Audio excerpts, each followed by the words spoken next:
Hello, everyone. Welcome to episode number 115 of the Avocado Games Cast. My name's Merve, and we've got a great show lined up for you today. This week, we're sponsored by the Saudi royal family, and we're celebrating the Public Investment Fund's acquisition of Electronic Arts, a momentous occasion for Crown Prince Mohammed bin Salman, and therefore the world. Joining me to vet this very important business transaction, he's buying his ticket to WrestleMania 43. It's Drinking with Skeletons. Hello, everyone. He knows that only the best comics performed at the Riyadh Comedy Festival. It's Colonel Mustard. Oh, so happy to be joining you for spooky season again. Oh yeah, this is our Halloween episode. Oh, And jeez. finally, he thinks that a 105-mile long horizontal skyscraper in the middle of the desert is a great idea, actually. It's the Kappa. Hey, I forgot it was Halloween episode. Yeah, it is Halloween. We do an annual Halloween episode, and we've tried to keep them like Halloween themed in the past, but this time it's just like screw it. We're not Yeah, trying to come up with a Halloween the idea. horrors of Saudi Arabia, I guess. I've got a couple Halloweeny type things I can bring up when we get to the games we're playing, so I've got your back. Oh, good. I'm glad you have us covered. Because I was going to say the spoopy things that have happened recently in the gaming sphere, all have to do with Twitch. Um, Twitch seems to be kind of falling apart at the seams right It now. does. So we've seen a couple of scandals emerge in the past few weeks. First, there was um, popular Twitch streamer Hassan Piker allegedly caught abusing his dog on stream with a shock collar. Um, by the way, content warning for everything we're about to discuss. I probably should have said that about 2 minutes ago, but anyway, content warning for everything we're going to discuss going forward. And then just a couple of days ago, as of this recording, at TwitchCon, which is currently happening, popular streamer Emiru was sexually assaulted in front of a crowd at a meet and greet, um, which would be a scandal in and of itself, but even worse was Twitch's response to it, which was letting the guy walk and then later Yeah, slapping him with a 30-day ban from the service. which is the same as you would get for like a bad chat message, for reference. It is literally a slap on the wrist. Yeah, like you get banned for 30 days for saying, I'm 12 and what is this? Yeah. Um, Nothing the reason you happened get like banned for that is you have to be. in real life, like I think actual he was consequences. like trespassed from the venue or something like that. It was pretty minor though. Um, Um, I mean, so charges are being pressed. We don't know what's come of that Yeah, yet. yeah, We're but as far as, like, recording. in what they did to him so far was, like, yeah, they trespassed him, so he can't go back to TwitchCon. You know, TwitchCon itself, I think, is really kind of changed what it used to be in a lot of ways, not for the better. And, with the rise of, like, the influencer versus kind of, like, the streamer, I guess, there's a lot more, parasocial, relationships, I guess, going on there. It's really kind of tough right now. I think if you were any kind of streamer to have to, you know, figure out what your audience is and what they're doing and stuff like that. But it's obviously harder for the women who these men, believe they have some kind of relationship with them. A lot of times, Yeah, and especially in Emiru's case, like on paper, she is a gaming and cosplay streamer. right? Um, but for some weird reason that has provoked a like frankly alarming amount of parasociality, Hmm. um, which has resulted in this. And you'd think Twitch, knowing the kind of content that they've been encouraging on their platform, um, and the kinds of relationships they encourage between streamer and viewer, would understand the necessity of security. Like, say what you will, but these people are genuine celebrities to a subset of the world, and therefore have to be treated like celebrities when it comes to security. Like, you can't half-ass this. You can't have someone who's an unvetted person who's just allowed to like stride through a bunch of barriers and go right up to the talent. That is not how these things are supposed to work. Um, Yeah, you So wouldn't it's see this lax. at, like, any con mostly. I mean, I wouldn't say wouldn't see it, but it would be something that was if it happened at, almost any level of con would be kind of, frowned upon, I guess, or, like, they would be treated a lot more seriously. Part of this, I think, is weirdly the CEO of Twitch is kind of himself a little bit of a parasocial weirdo.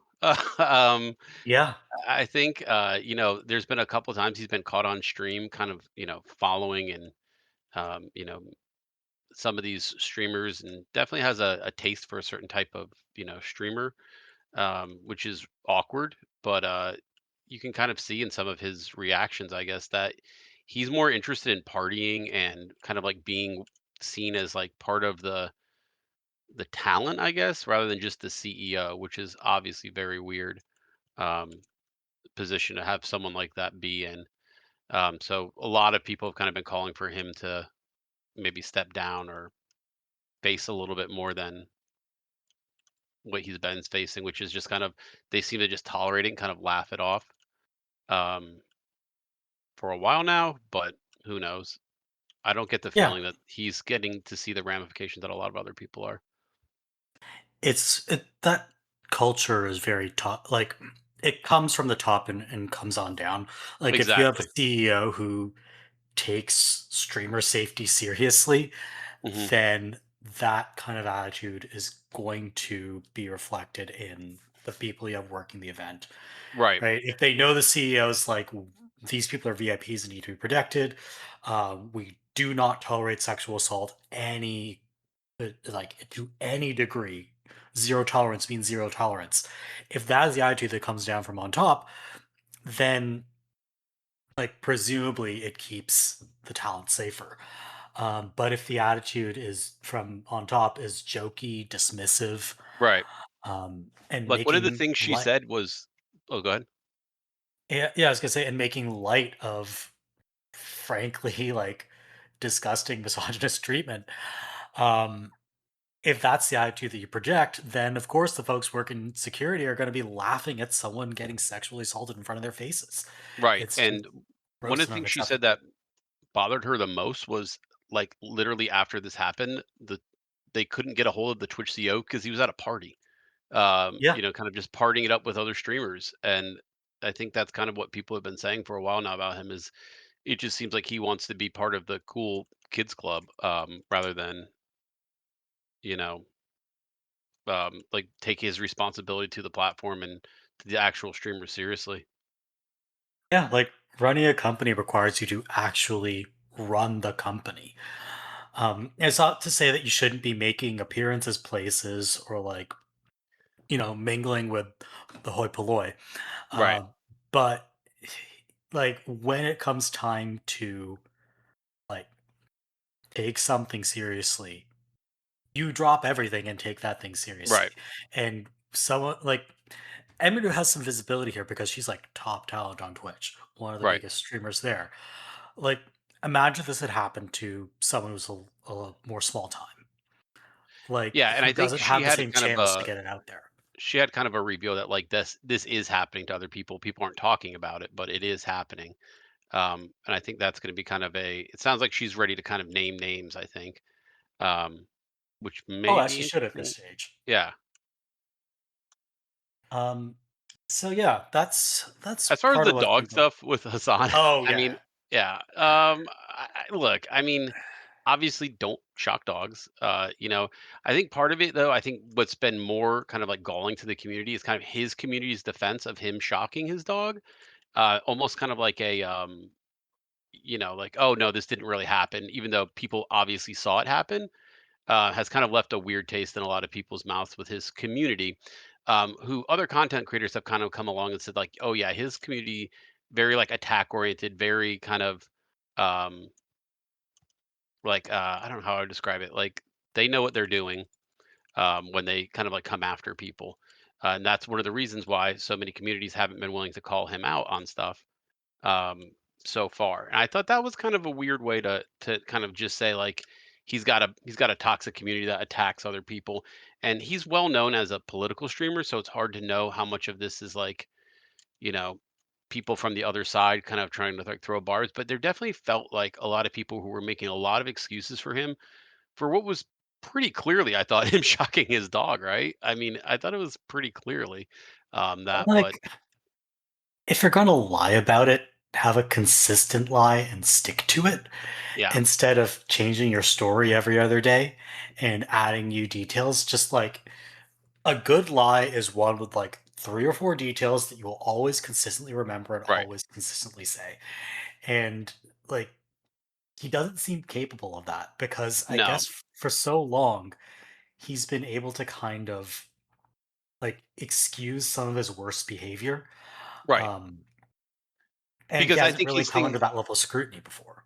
right, and his community is like, well, he's bad, but the people on the right are worse, which is true, a lot of times. But you get that kind of same derangement thing going on where it's like it turns into, well, he can't be wrong, which is obviously a lot, dangerous for people to kind of get that level of derangement over. But I'm not surprised it happened with his community, especially just because like I've seen other streamers interact with them and they just say, yeah, it is like they kind of immediately go on the attack as soon as something, he's accused of something. So. Yeah, and I mean, again, talking about culture coming from the top, this is the kind of community he has cultivated, Mhm. and he. I mean, he's not responsible for every individual act that anyone in his community does. I think that would be a ridiculous standard, but he is responsible for shaping that community's attitude and culture, Right. and he kind of has to own the general reaction to this. Now, will he ever take any kind of accountability or responsibility? Absolutely not. That's his MO, right? Right. And I think it's just And easier to just keep saying like, "Oh yeah, well this was," and like he's got other people kind of doing. We're in that phase now of like any kind of internet thing where it's like he's got other people doing his work now for him a little bit, where they're coming out there and saying, "Oh well, it was this, it was that." He taped the shock prongs, he removed them, all this other kind of stuff, and it's just yeah, it's it's weird like, right oh now. my god. Or Yeah. just, I mean, probably would have been, probably at this stage would have been best to just come clean, immediately say, yeah, I did it. Yeah, it's wrong. I'm never going to do it again. And Yeah. then at this point, it would have blown over. But now this is just ammunition. And Yep. unfortunately, he is one of the few prominent vocal left leaning streamers on Twitch. Hmm. And the other streamers on Twitch who are political are broadly speaking right leaning, or they're human garbage like Asmongold. um, so, like, this is only going to kind of provoke the idea that any kind of left leaning content on Twitch should be subject to added scrutiny. And I don't think Hassan Piker has really understood the gravity of the responsibility that has been granted to him and what the downstream effects of this will be. Right. So, Like, so you kind of got into the phase where the messenger is getting, well, the message is getting diluted by the messenger at this point. yeah. Um, Now, speaking of political things in gaming and the message and the messenger, uh, EA going private. It was Yeah. announced at the end of September. That was a really bad segue, by the way. I couldn't figure out how to do the segue. Um, Now, I feel so like this was a thing in motion for a while. Like people rumoring EA was going to get bought out for years now at this point, right?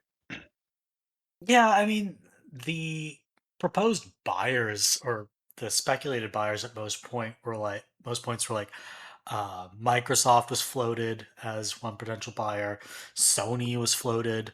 Hmm. Um, I've even heard Apple because they're both based out of Silicon Valley. Um, oh, another one I heard was Take Two, which didn't make a lot of sense to me because Take Yeah. Two isn't that big. Um, I don't think anyone had Saudi Public Investment Fund on Take No, Two, by the way. probably not. That was probably the dark horse candidate.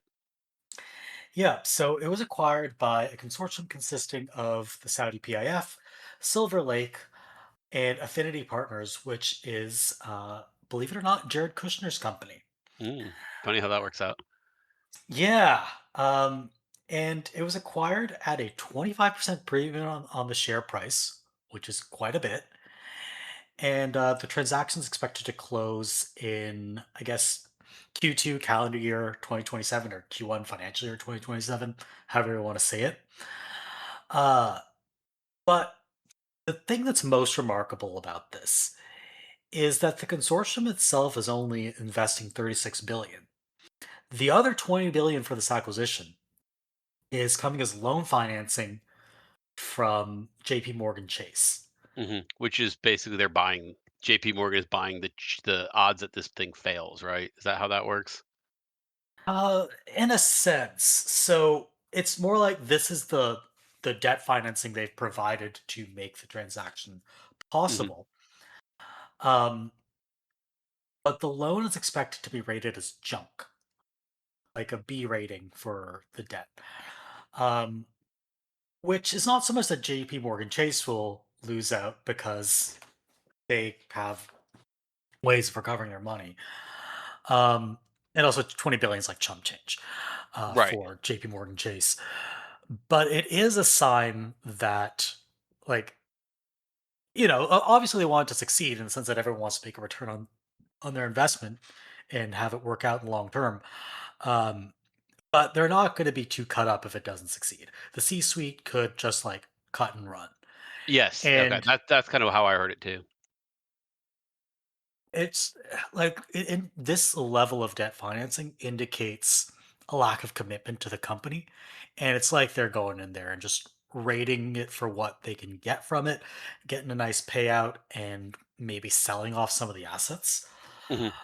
Um, Yeah, what's EA has confusing a for me lot of about this from the start is like why a gaming company? Like that people are, focused on the details as they should be, but like I'd be just as befuddled if the headline were to read like Saudi investment fund acquires, Red Robin Mhm. or Best Buy or what something like that, you know what I mean? yeah. So that's actually some context that we should provide. Um, The Public Investment Fund is aimed to diversify Saudi Arabia's wealth outside of fossil fuels. Not that they're, not earning billions of dollars from fossil fuels. Right. Um, but one thing to note about world fossil fuel markets is that North America isn't exactly a closed loop, but like where does Canada export most of its oil to? The United States. And what's the foreign country that Canada buys the most oil from? The United States. It's essentially become almost a closed trading loop of fossil fuels. And we like here in I don't really know the US stats.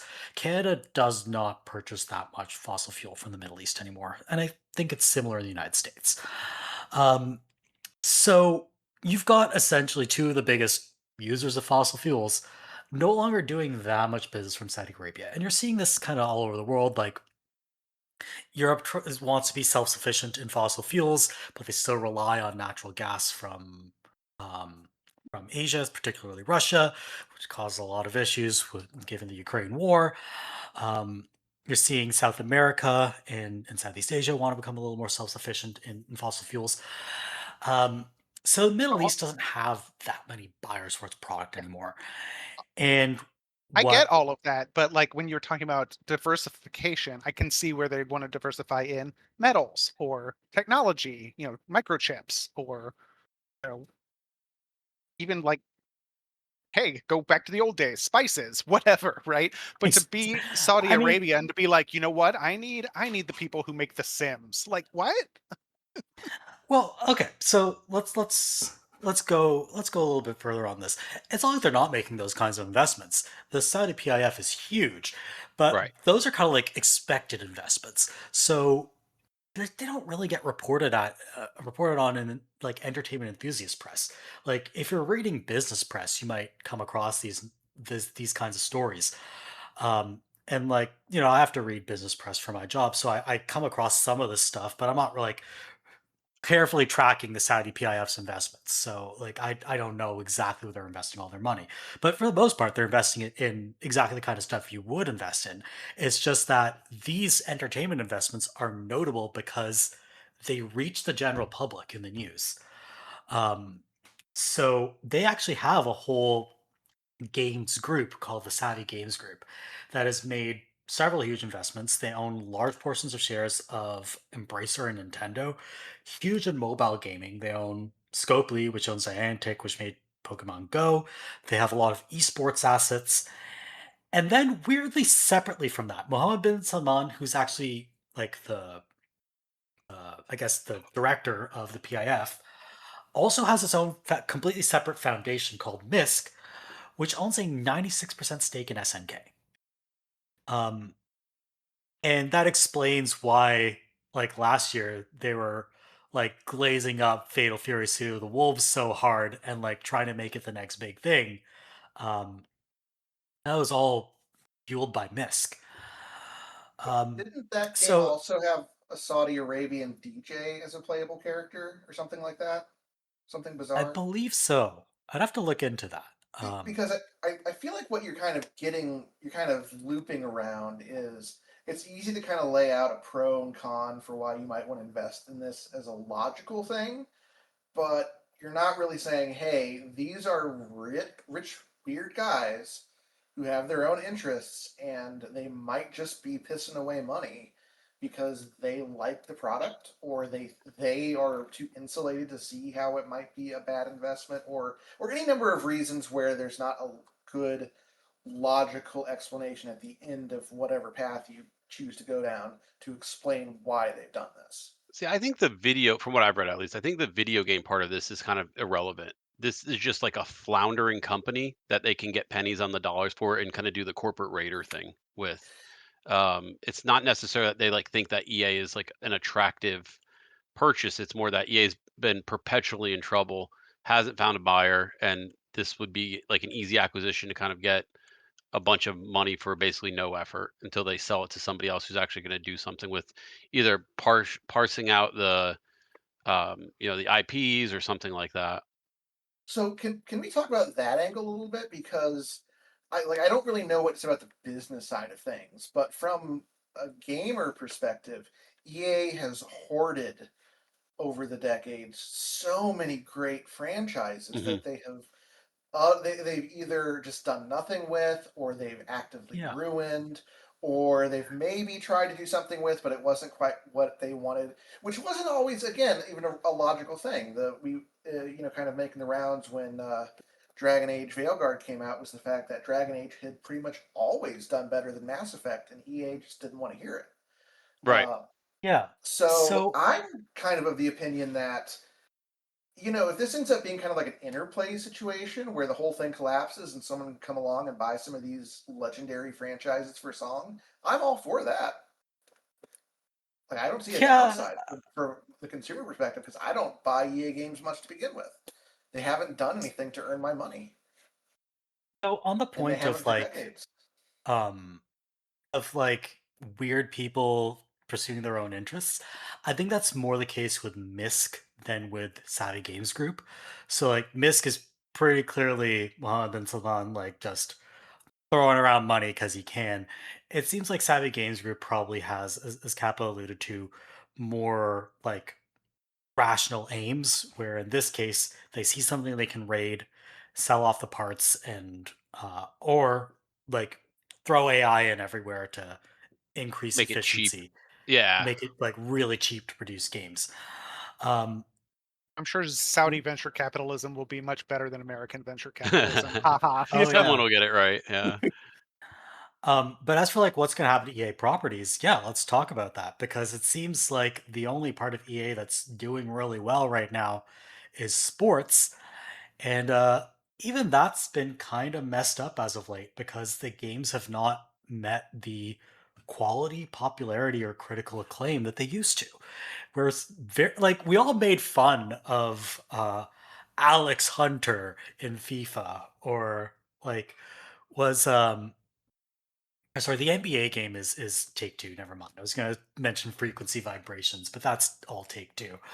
Um, but like the NHL game, the Madden, FIFA, as much as we make fun of these games for being like year after year the same thing, they were often pretty well received. Hmm. Um, and now, like I think the recent NHL game last year was a train wreck. Madden has kind of struggled a bit. EAFC, now that they no longer have the FIFA license, has been a little bit up and down. And it's just not meeting the standards that it used to. So that's not the big revenue generator that it might have been before.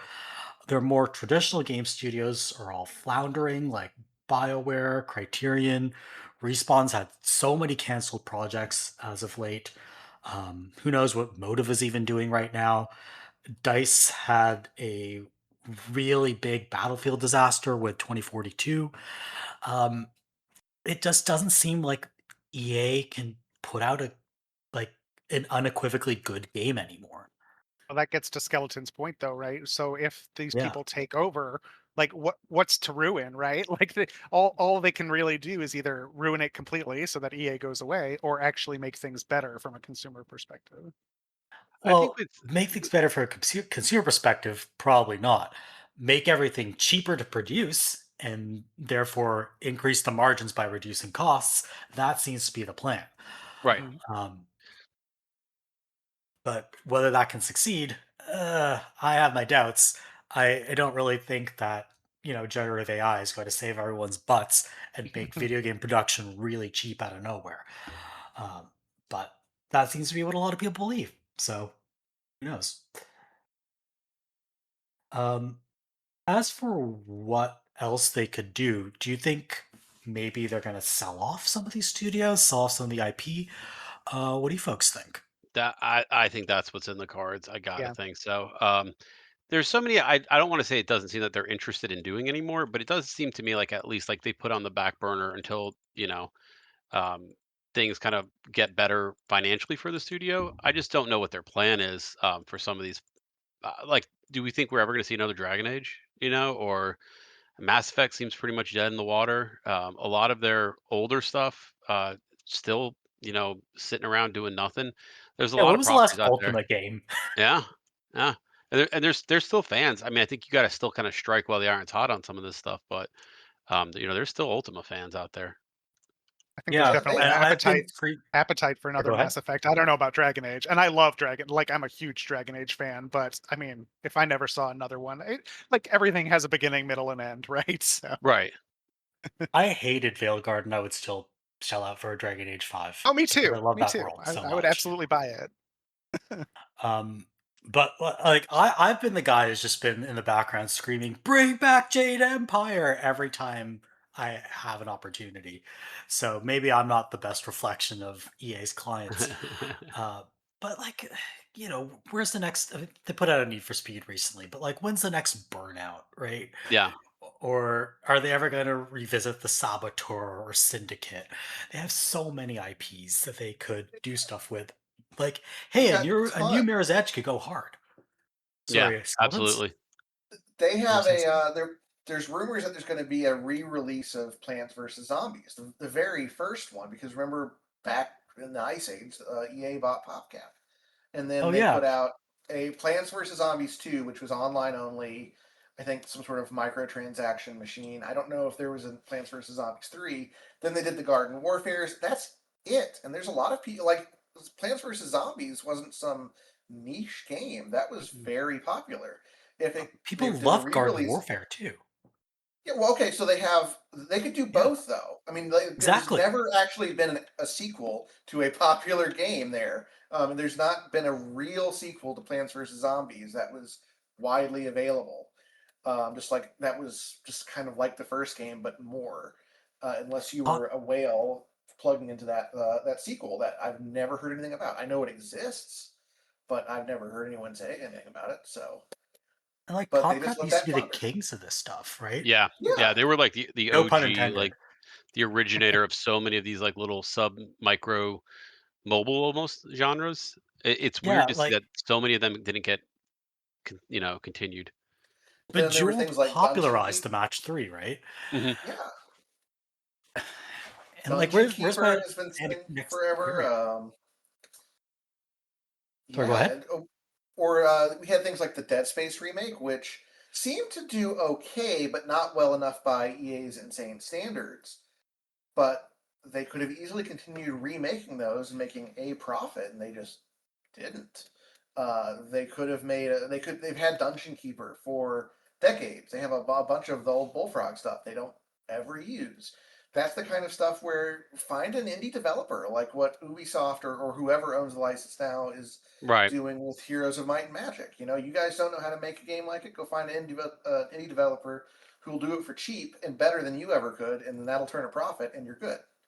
You know, it's not necessarily rocket science. You just have to take what you have and find people who want to do it. When was the last Command and Conquer game? Ooh, 4? It's been a while. Well, there's a Yeah. mobile one too. Yeah, Wasn't I there a don't. mobile one? I think so. It sounds right. There was Yeah, Do you think also they the will? remasters of the Red Alert games not too long ago. yeah, but like, what was the last new mainline non-mobile title in that series? Yeah. I can't remember. It's Again, I'm the person who's been screaming for a Renegade sequel for forever. So Renegade is again, awesome. I Renegade believe fucking you. rules. Okay, Yeah. that that game that game was so ahead of its time in terms of like multiplayer that wasn't just deathmatch, and no one talks about it anymore except for me. But Uh, Go ahead. and that's the thing. EA has a lot of strategy franchises, but nobody believes EA is going to make a strategy game. They would have. It doesn't matter if they knew it would turn a profit; they would not make it. They just would not do it. Well, It's just Respawn is they. reportedly working on a Star Wars strategy game, right? Or was that We'll find. canceled? No, that was Well, canceled, I think. That that was might have been canceled? canceled. Yeah, Oh I'm my pretty god. sure. I'm not 100%, but I There's have been not a heard Let's anything look like this that in a up. long time. Now, there's been a rumor that Creative Assembly might be working on a Star Wars Total War, which, I mean, we could talk all day long about Star Wars value as property these days, but you know, it's out there. Um, but yeah, like that seems like that would probably be a pretty good idea. But again, EA seems to have canceled their take on it, so you know, Um, I I can confirm that Star Wars Zero Company was not canceled. It is set to What? release next year. Yeah, EA might actually put out a strategy game for the first I, time in I'm years. shocked. I mean, who knows? It might get canceled before the Saudi deal. Maybe they're trying to get it out the door just before the Saudi deal closes, Yeah. because after 2027, there ain't going to be no strategy games anymore. Yeah. Um, so yeah. Um, and I think to kind of close the loop on this, what do you think the ultimate? I mean, the ultimate goal of the Saudi PIF is with this investment, and what do you think they're eventually just going to do with EA in the end? This feels to me like make a quick buck. That Yeah, honestly, I mean, sell it for it parts. yeah, that whole like get what you can from other people and run with it is my guess. Now I could be wrong, obviously, but yeah, that would be my guess. Like, if they're selling BioWare or Respawn or Motive, who's buying? Oh, Microsoft, right? I don't think Well, no. Microsoft's making any more big acquisitions now. yeah, I think they would tell who's the guy in charge of Xbox. I think they would tell him to sit down if he tried Phil to pitch Spencer? that. Thank you. Uh, I think more. I mean, okay, the situation with Microsoft is complicated by the fact that Microsoft gaming does not run itself. It has to Right. meet revenue targets. Microsoft regular, yeah, like regular Yeah, Microsoft I mean, money. it's in the name. And so, like, back when the money was free flowing and Phil Spencer was given a very long leash to acquire a lot of assets, it didn't really matter.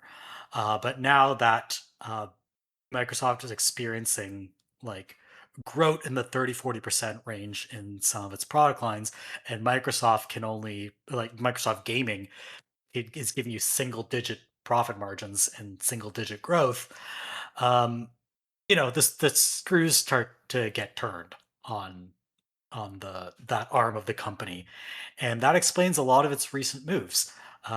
It's being held to standards that no gaming company outside of like Roblox can hit. And yeah, it's going to eventually kill Microsoft Gaming at this stage, which is going to be really unfortunate because they own a lot of really interesting, like, I don't really care about the Xbox ecosystem, but they own a lot of really interesting games and have a lot of really talented studios working under their umbrella. So whenever the inevitable disaster happens, it's going to suck for all of us. Um, but that's Microsoft Gaming. As far as EA goes, they also have a lot of talent. Like There's a lot of talent at Respawn, at Motive, at Dice, even debatably at BioWare. Um, though it's not what the studio was in its heyday. Like, do these studios all get shut down? Do they get sold off? I don't know who would be buying other than Microsoft. It doesn't seem like anyone wants to buy in this day and age. Yeah, I mean, I'd Um, agree. I think it's Microsoft or nobody, but I think that a lot of those past mistakes maybe for Microsoft have also made it kind of feel like if they don't initially make their money, they might do the same thing and just get, launch it too. Um, but yeah, it doesn't seem like a buyer's market right now at all. yeah, I think Sony, after their experience with Bungie, is not going to make Oh yeah. huge acquisitions. Um, like, who else is there? Sega has made some big moves, like they bought Rovio, but I don't know if BioWare really fits under Sega's umbrella, despite the fact that Sega's doing pretty well. Um, but then who else is doing really well these days? Capcom. They've never shown an appetite for making huge acquisitions like this. Yeah. Um, Bandai And Namco is a mixture of doing really, really well and really, really badly at the yeah, same depending on the time. week. Yeah. Square Enix is just a total mess. Ubisoft is falling apart. Embracer is not going to exist soon. It's going to be three separate companies. Um, like, who can make this acquisition? Krafton? Like, Well, I don't know who to else your is point, there. why does it need to be an acquisition and breaks into separate companies? Maybe who knows? It Yeah, could I be. could see that. Like, it could be what happened to Toys for Bob, where they got spun off into their own company. Um, but what does an independent BioWare look like in the year 2026? And can it even survive? That's what I'd be curious to see. Um, I don't know. Future is very murky. I'm just going Any to other bring up thoughts? the Go I think ahead. my last thought is it could. I'll just bring it up again. Like the interplay situation could just be a fire sale, and then maybe the investors who bought EA will get screwed, and there just won't be anyone to pick it up, but they'll be desperate to get whatever they can out of it, and maybe some established companies will get a bunch of IPs, for a song. Well, that I think that might be the best case scenario. I'm not sure. Hey, maybe the government of Rhode Island will end up owning a Yeah. bunch of IPs again. That would be fun. Yeah. But Who yeah, the I think who that's a distinct possibility. made that pirate game with Ubisoft? Was it Taiwan? It was Singapore. Singapore, there you go. Yeah, I don't think the Singaporean government made good on their investment. I Uh, bought that game for like $4. Did I tell you that? no. Okay, what? Yeah. Okay, let's quick review of Skull and Bones. I'm Oh, very curious. it's so funny because like it kind of starts out with this really cool like, oh, you're going to be sailing the seven seas, me Hardy, and all this kind of stuff, and then like 10 minutes into it, it just turns into like, we need more wood for the ship so that we can, do this, so that we need cannons so we can do this, and it just becomes this like crazy like one of those games where there's 10 billion types of currency.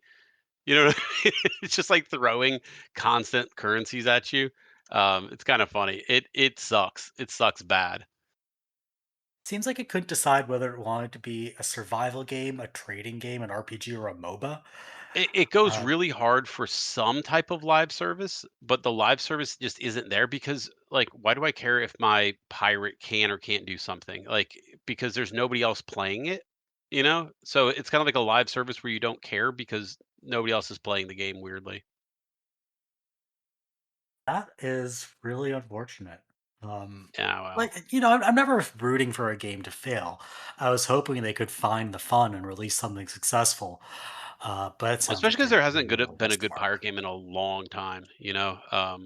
Is Assassin's Creed 4 the last one?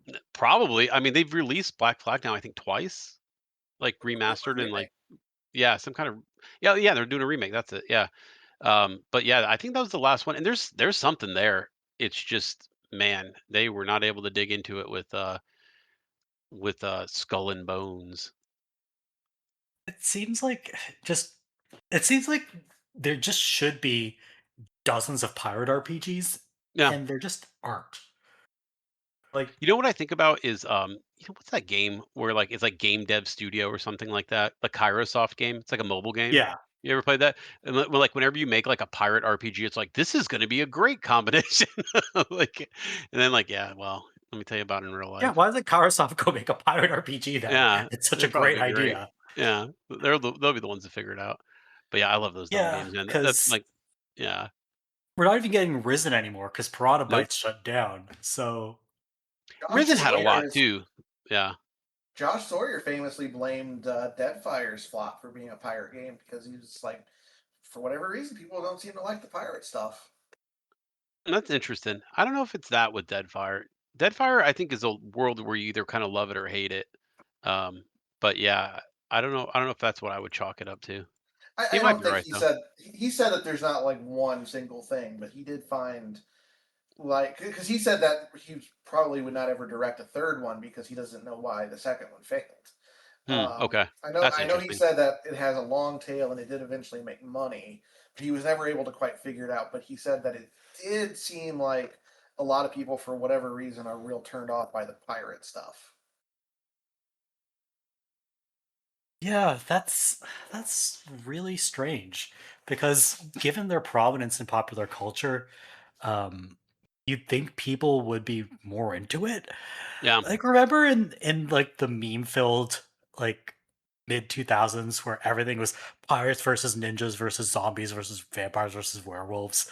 yeah. It's Um, what else can we throw into that mix? yeah, like you'd think there'd just be a pirate ninja like werewolf zombie vampire game at some point, and it would they'd like play it completely straight and it would rule. But no one seems to have cracked that code. Um, by the way, not accurate to say the last good pirate game was Black Flag because Assassin's Creed Rogue came out the following year. Oh yeah, there you go. Yeah, I think I played Yeah, that Rogue one. was great, man. That was a little trick too that they threw at you in that one. It's yeah. probably spoiled by everybody now, but yeah, I love that game. There, you play as the Templars instead of the Yeah, Assassins. Wow. yeah, Sorry, we just spoiled a yeah, decade-old like game for 30-year-old everyone. game. Um, the one thing I remember about Rogue was a bunch of games critics who are not zoologists were criticizing the game for depicting "quote unquote" penguins in Canada. Motherfucker, those are auks. They're a relative of the puffin. They They got live yeah, they got here. like full on They're wings, not. right? Yeah, they're not related to the penguin. I mean, they're That's related in that they're funny. both birds, but that's Can you those are please penguins. can It's you please title biologically this? accurate, people. I'm gonna petition that you title this episode "Motherfucker, those are Auks."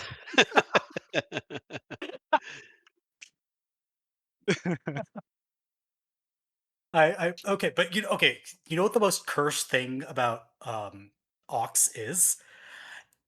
You know what the French word for razorbill, which is a type of auk, is? No. It's penguin. Really an I'm avian? not kidding. Penguin in French is manchot, and the name for that bird is penguin. So maybe that's a source of confusion. They French were is a just really running with cursed it? language. Yeah, Yeah. so they're like because that's how you get that very famous like not very famous joke, but the one of the jokes about French in Canada is that there are no penguins in Canada, mais il y a des penguins. Um, because yeah, there are penguins in Canada. There are auks. Um, With, so, in, like, there's so many words that the English just changed because they didn't want them to be French words. Do you know that? Like truck, like the reason they call it a lorry has nothing to do with like an actual word. It was just because like truck, I think, is like the verb like to carry or something in French. And they were like, yeah, we don't like that. We're gonna make a whole new word up because we don't want to be associated with the stinky French word or whatever. to carry would be like porter. It was like troquet, I think. Okay, it might be old French. Yeah, maybe. Um, because truck in French is camion. But like apartment is the same thing. Like I think like that's why they Yeah, call it it's a flat. appartement in French. Yeah, there you Camion. go. Anyway, enough language lessons today. I Any other thoughts on pirate games? need to play more. I I would think Yeah, just there's love. a potential for a good one. Like you said, they just haven't cracked it yet. It's out there somewhere. yeah. It's called Sid I think Meier's Pirates. bring They have back another Sid one. Meier's Pirates. What are you doing, Take Two? Yeah. Bring it back, right? I played that on Xbox not too long ago. It was on Game Pass, and I forgot like all like the parts where like you have to like dance with the governor's daughter and stuff like that. Like, I enjoy that stuff, man. Yeah, that's very Crusader Kings, right? Like the Yeah, whole like diplomacy bit. Um, And, like, I just remember yeah, that, like, the whole, like, the goal of the game is to find your family. Like, your like family's been what? kidnapped. Yeah. I was like, "What is this That is family stuff?" I was so like, not what I'd "Oh." expect for a pirate game. Yeah, Well, exactly. the thing about it is everything you do gives you a score, and the Mhm. real goal is to sort of get to the end of the game with the highest score while having done that story objective. And but every time you increase the difficulty, you get more treasure, but the game gets harder. Right, So right. you want to keep escalating. You know, you might start off on easy, but every time you take a break in your campaign to go back to land and kind of age up, you want to increase the difficulty, so you start getting more and more loot. That makes it harder and harder. Plus, you're getting older, which makes it harder, but it's increasing your score. So it's kind of an arcadey element to it. Yeah. Yeah, there's a time limit in the game you don't realize until it's, like, the 3rd or 4th time through, and you're like, "Oh, man. Like, I really need to go find my family because 'cause I'm divvying up this treasure." Like, they're starting to hate me. It's from the era when like adventure games had scores, Mhm. right? So Mhm. like you would get points for doing actions in a point and click game. Yeah. Or like even Oregon Trail or the Yukon Trail, the goal was to get the highest score at the end. And the Yukon Trail is measured by how much gold you were able to mine by the end of the game. And that was like in an edutainment game. Yeah. And it's Oregon weird that Trail, we've yeah, left it's that the behind. same. Sorry, go ahead. Oregon Trail had some of the same stuff, Yeah. like get points by getting far enough, not whether you get there or not type stuff. I like that. Yeah, maybe we should bring that back. Like Yeah. the next installment in the Monkey Island series should just have like a little score counter. And maybe can have like Ron Gilbert's face next to it, and he starts off disappointed, and his smile gets bigger and bigger the higher score is by the end of the game. Um, Yeah, I don't think anyway, it's a bad system to encourage people to sort of replay it. So the game doesn't have to be a million hours long to get to the end of it, but there is like a goal for you to keep playing it over and over again. I mean, roguelikes are kind of like that. yeah, like I mean, I don't know how you build like a randomized adventure game, but there's definitely replayability you can add in here. And before, like, I'm just realizing as I said that blueprints came out this year, so maybe there is a pardon the pun blueprint for making these kinds of games going forward. I don't mean pardon the pun. I make no apologies Do you for like that the puns? pun. Yeah. I'm fully owning it. Let's talk about what we've been playing. Colonel Mustard, what have you been playing lately? Okay, well, I'm gonna give you a couple intro games here because I have to bring. I'm your dedicated murder mystery game playing guest, and I'm always neck deep in those types of games. So I'm going to bring up two real quick that I can heartily recommend. One is way back from 2019, and it's very affordable on Steam. It is called Unheard: Voices of Crime, and the Ooh, reason, yes, sounds tough. it is. I'm obsessed with this game, and everyone I want to tell about it says like that sounds like a you game, which is in Unheard: Voices of Crime. There's no you see no people. It's just dots on a blueprint of a room, right? And you're moving around, and you're a dot that moves around, and you go to other dots who are other people, and you don't see anything except the room. All you're doing is listening. You are listening to people, and that is Oh, how you man, solve the crimes. that's It intense. is. I love it. It's and so and plus, people have conversations at the same time in separate rooms. So you can like rewind and just go to another room and listen to someone else. You can follow someone from one room to another room and see just what's this person doing over the course of this crime, or Oh, what's that's really everything that's cool. happening in this room over the course of this crime. And then you have to like pass a test at the end. I love it. And it That is sounds dirt cool, cheap. actually. Yeah. So It sounds like what a Daredevil game should be. I mean, graphically, it is very stripped down. It is just, audio stuff, basically. That's where it's at in this game. And I thought that was just such a neat gimmick, and I tore through that game, and I'll probably play it again, even though I already know all the answers. That's the inherent downside of mystery games is sometimes the replayability is not going to always be there. But like I said, it is very inexpensive to buy this game, so I will heartily recommend it. Um, More recently, there was a free game online called The Root Trees Are Dead. I played it, I loved it, and then the creators like, okay, I'm going to make a nicer version and release it on Steam, and said since I had had such a great time with it, I felt I owed him my money, and so I bought The Root Trees Are Dead on Steam, and it is still a wonderful game. And again, I told people about this, and they're like, "That sounds horrible," but hey, you do you. But here's in The Root Trees Are Dead. The inciting incident is the root trees are dead. This plane full of the president of a company, his wife, and his three daughters goes down. They have died, and now all of the heirs are crawling out of the woodwork to say, okay, we're in charge, or who gets the money, or who's technically related to this guy, because if you're blood related to him, you'll get money, and if you're not, you don't. And so the entire game is just teasing out the family tree. That's all Oh, you're that's cool. doing. And That's cool. you do that through like 90s internet searches, basically. It's the 90s. And so no one has cell phones, nothing like that. You just have to, oh, so and so was quoted in an article. Okay, now I know to go look in that periodical. Okay, in that article, this person mentions this other person. Let's go look them up on the internet. Oh, they're a musician. Let's go find the CD they released and see if there's clues in the lyrics, things like that. And all you're doing is putting a name, an occupation, and a picture to a family tree, and filling it out.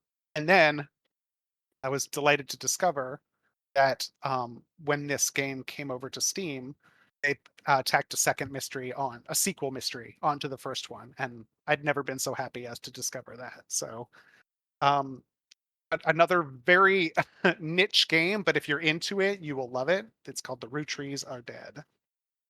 Sounds a So little Yes, those are bit my I've like heard of this one, Return to the and Obra. I was really intrigued. Sorry, go ahead.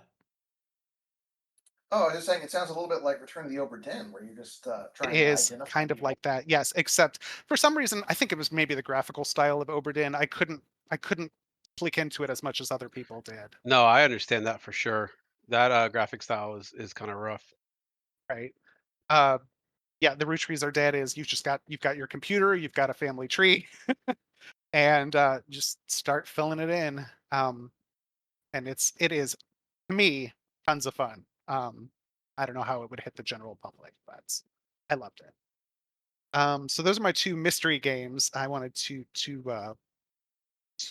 highlight. But if we're talking about the game I'm most neck deep in right now, it is Ghost of Yōtei. Are any of you playing that? No, I No. wish I was, but I don't own a PS5.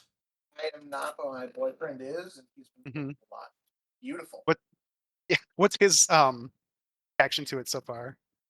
Oh, he's really liking it. He's enjoying it more than the first one, which he also really liked. Hmm. Yeah, I was all over this one when it came out because Ghost of Tsushima came out of nowhere for me. Because so Ghost of Tsushima and its sequel, Ghost of Yotei, which is new right now, are in the vein of an Assassin's Creed or in the vein of like a Horizon Zero Dawn. It's that style of you walk around, the map unfolds itself, there are side quests, you do all, if you know those games, you know this game. However, I think Ghost of Tsushima and Yotei incorporate their mechanics so much more fluidly, so much more naturally, so much more beautifully, both audio and visual, than those other games. And I like Assassin's Creed, but I mean, this one like blows it out of the water. It's just every single frame is a painting. It's beautiful, and every single mechanic in the game is incorporated into the environment of the game. So what I mean by that is rather than something popping up on screen like a glowing arrow saying go this way, it's the wind in the game. See it blowing a certain direction and you're like, "Oh, I should probably go that direction." That's really Or cool. Yeah. I like that kind of like you can find it in the game rather than have to like look at a mini map stuff. exactly. And there is map stuff, but even that is part of the game. Like there's in Yotei, there's a guy who is reluctantly walking around Japan, like charting stuff for the Shogun. This takes place in 1603. And he sells you his maps, and then you have to look at the map that he sells you overlay it on the big map and think, okay, where is this? I need to place it on the big map. Now, game will handhold you if you try and put this map down and you can't find it. Eventually, it'll be like, it's over here, dummy. So you never have to worry, like you'll be just completely lost forever. Um, but just like Ghost of Tsushima, your stats go up not because you are saying, hey, increase my blank stat. It's because you found these stands of bamboo and have passed the quick time event to cut the bamboo in one sharp swipe of your katana. And once you do that, hey, you've got more spirit, right? Aside from that, just the Similar progression story. system to the first Yes. game, right? I'm sorry, what'd you say? Similar progression system to the first game, right? Correct. There's not much difference in this game than there is in the last one. The main difference is its protagonist.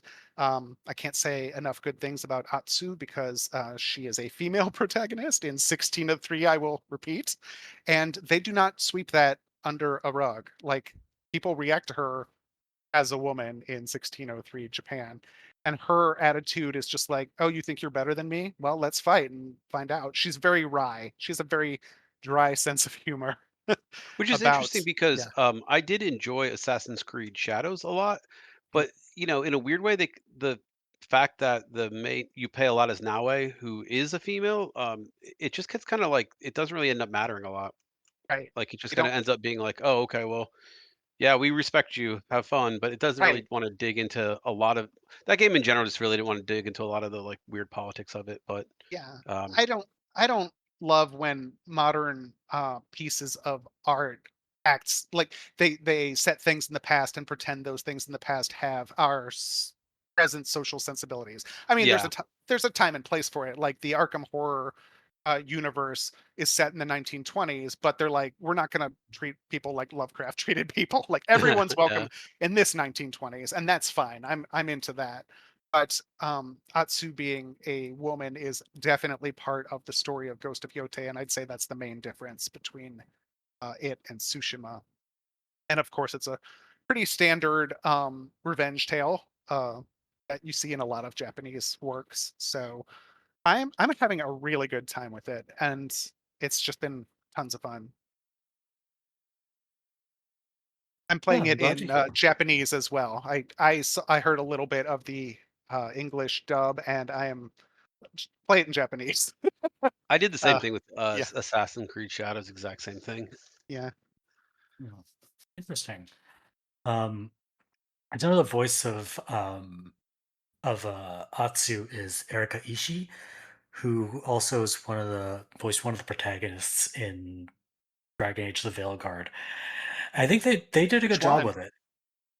She was The in Destiny too. She American was pretty female solid. voice Oh, in okay. Oh, in wait, are you Veilguard. talking about the English version of Yotei? Yeah, she did the Oh, English okay, version. That's why I'm saying gotcha. that's why it's interesting you did the Japanese, because it's a pretty famous voice actor Yeah, who did the English. just like I didn't love the woman who did Shadowheart in Claire Obscur because she just sounded like Shadowheart again. Um, uh, the English version of Yotei, I was not. What little I heard of it, I was not a fan. But the Japanese actress is wonderful. So, Interesting. um, Yeah. Well, whenever Sony inevitably ports it to PC in a couple of years, I will check it out. Um, Skeletons, what have you been playing? A bunch of stuff lately. The Mario Galaxy 2 re-release, the new Pokemon ZA. I've just barely gotten started. I started replaying Alien Isolation for Halloween. But what I want to talk about today is the Final Fantasy Tactics remaster, the Ivalice Chronicles. Ooh, how's that going? Yes, I'm currently chipping away at uh, the optional super dungeon kind of, which is not really super compared to a lot of other entries in the franchise. It's like 10 levels. Um, and then after that, it's basically just the end of the game. So I'm kind of gone through most of it. And I have to say, as someone who's been a longtime fan of Final Fantasy Tactics, I think it's a great remaster. Yeah, I asked you the same question on avocado, but I love that they left in that you can de-level because that was such an important part of Final Fantasy Tactics to me was like creating like just completely unbalanced, broken characters and stuff like that. I love doing that, and then I was really kind of bummed that the Ogre Tactic remake kind of got rid of that part of it. I thought kind of unfortunately.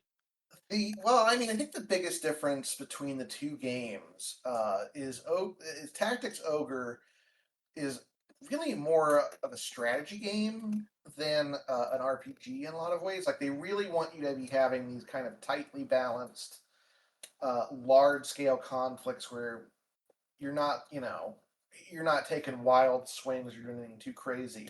You have these big maps with big elevation differences, and you actually have to use your units as tactical units. Whereas Final Fantasy Tactics is let's break the leveling system over our knee and summon dragons that fill the screen and Yeah. deal thousands of points of damage across every character on the screen at a time. Like just nutty stuff. Like it's more Final Fantasy than it is Tactics, and Tactics Ogre is more Tactics than Ogre, I guess. Less ogre, more tactics. Yeah. Yeah, but it's been a really solid remaster. Visually, there's not a lot of obvious differences. I'm sure, like I know they've tweaked textures and things, but it's hard for me to really tell. I would need to pull up, I think, side by side screenshots.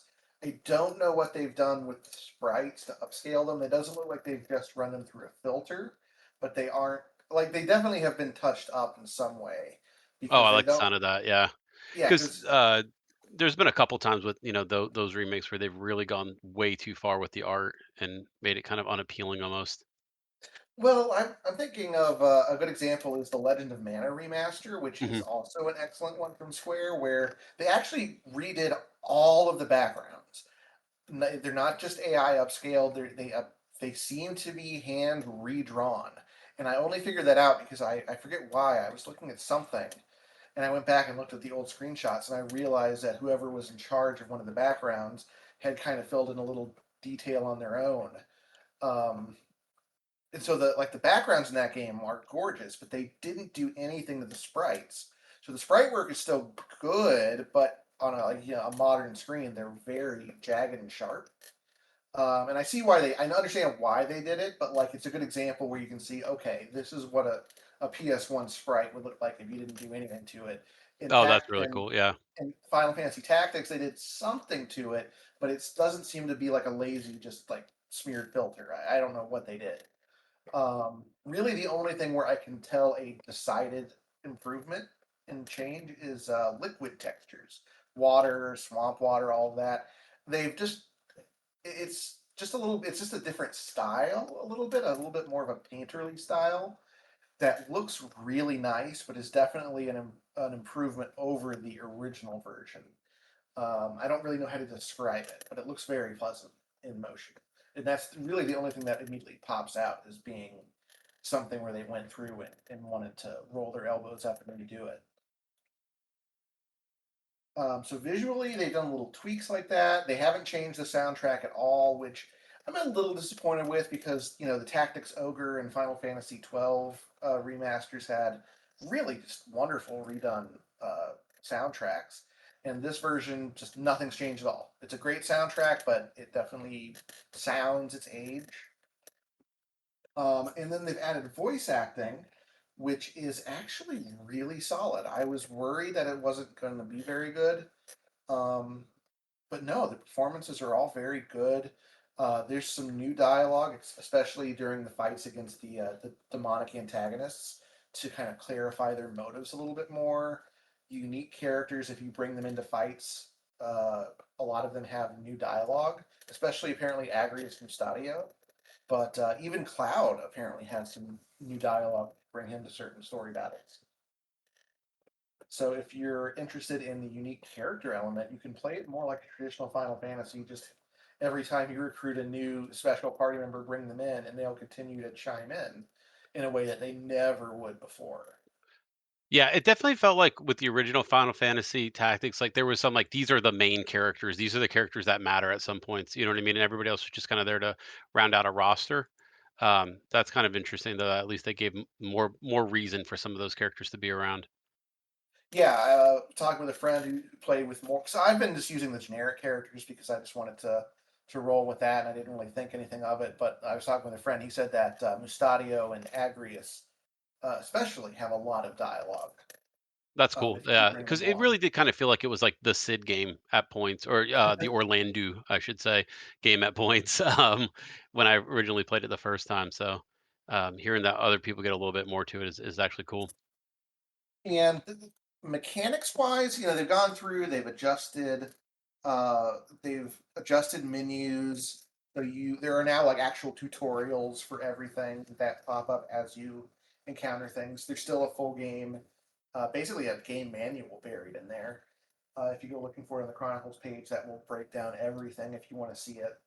Um, they've rebalanced a lot of things. Most charge times for spells have been reduced, which makes summoners a lot better.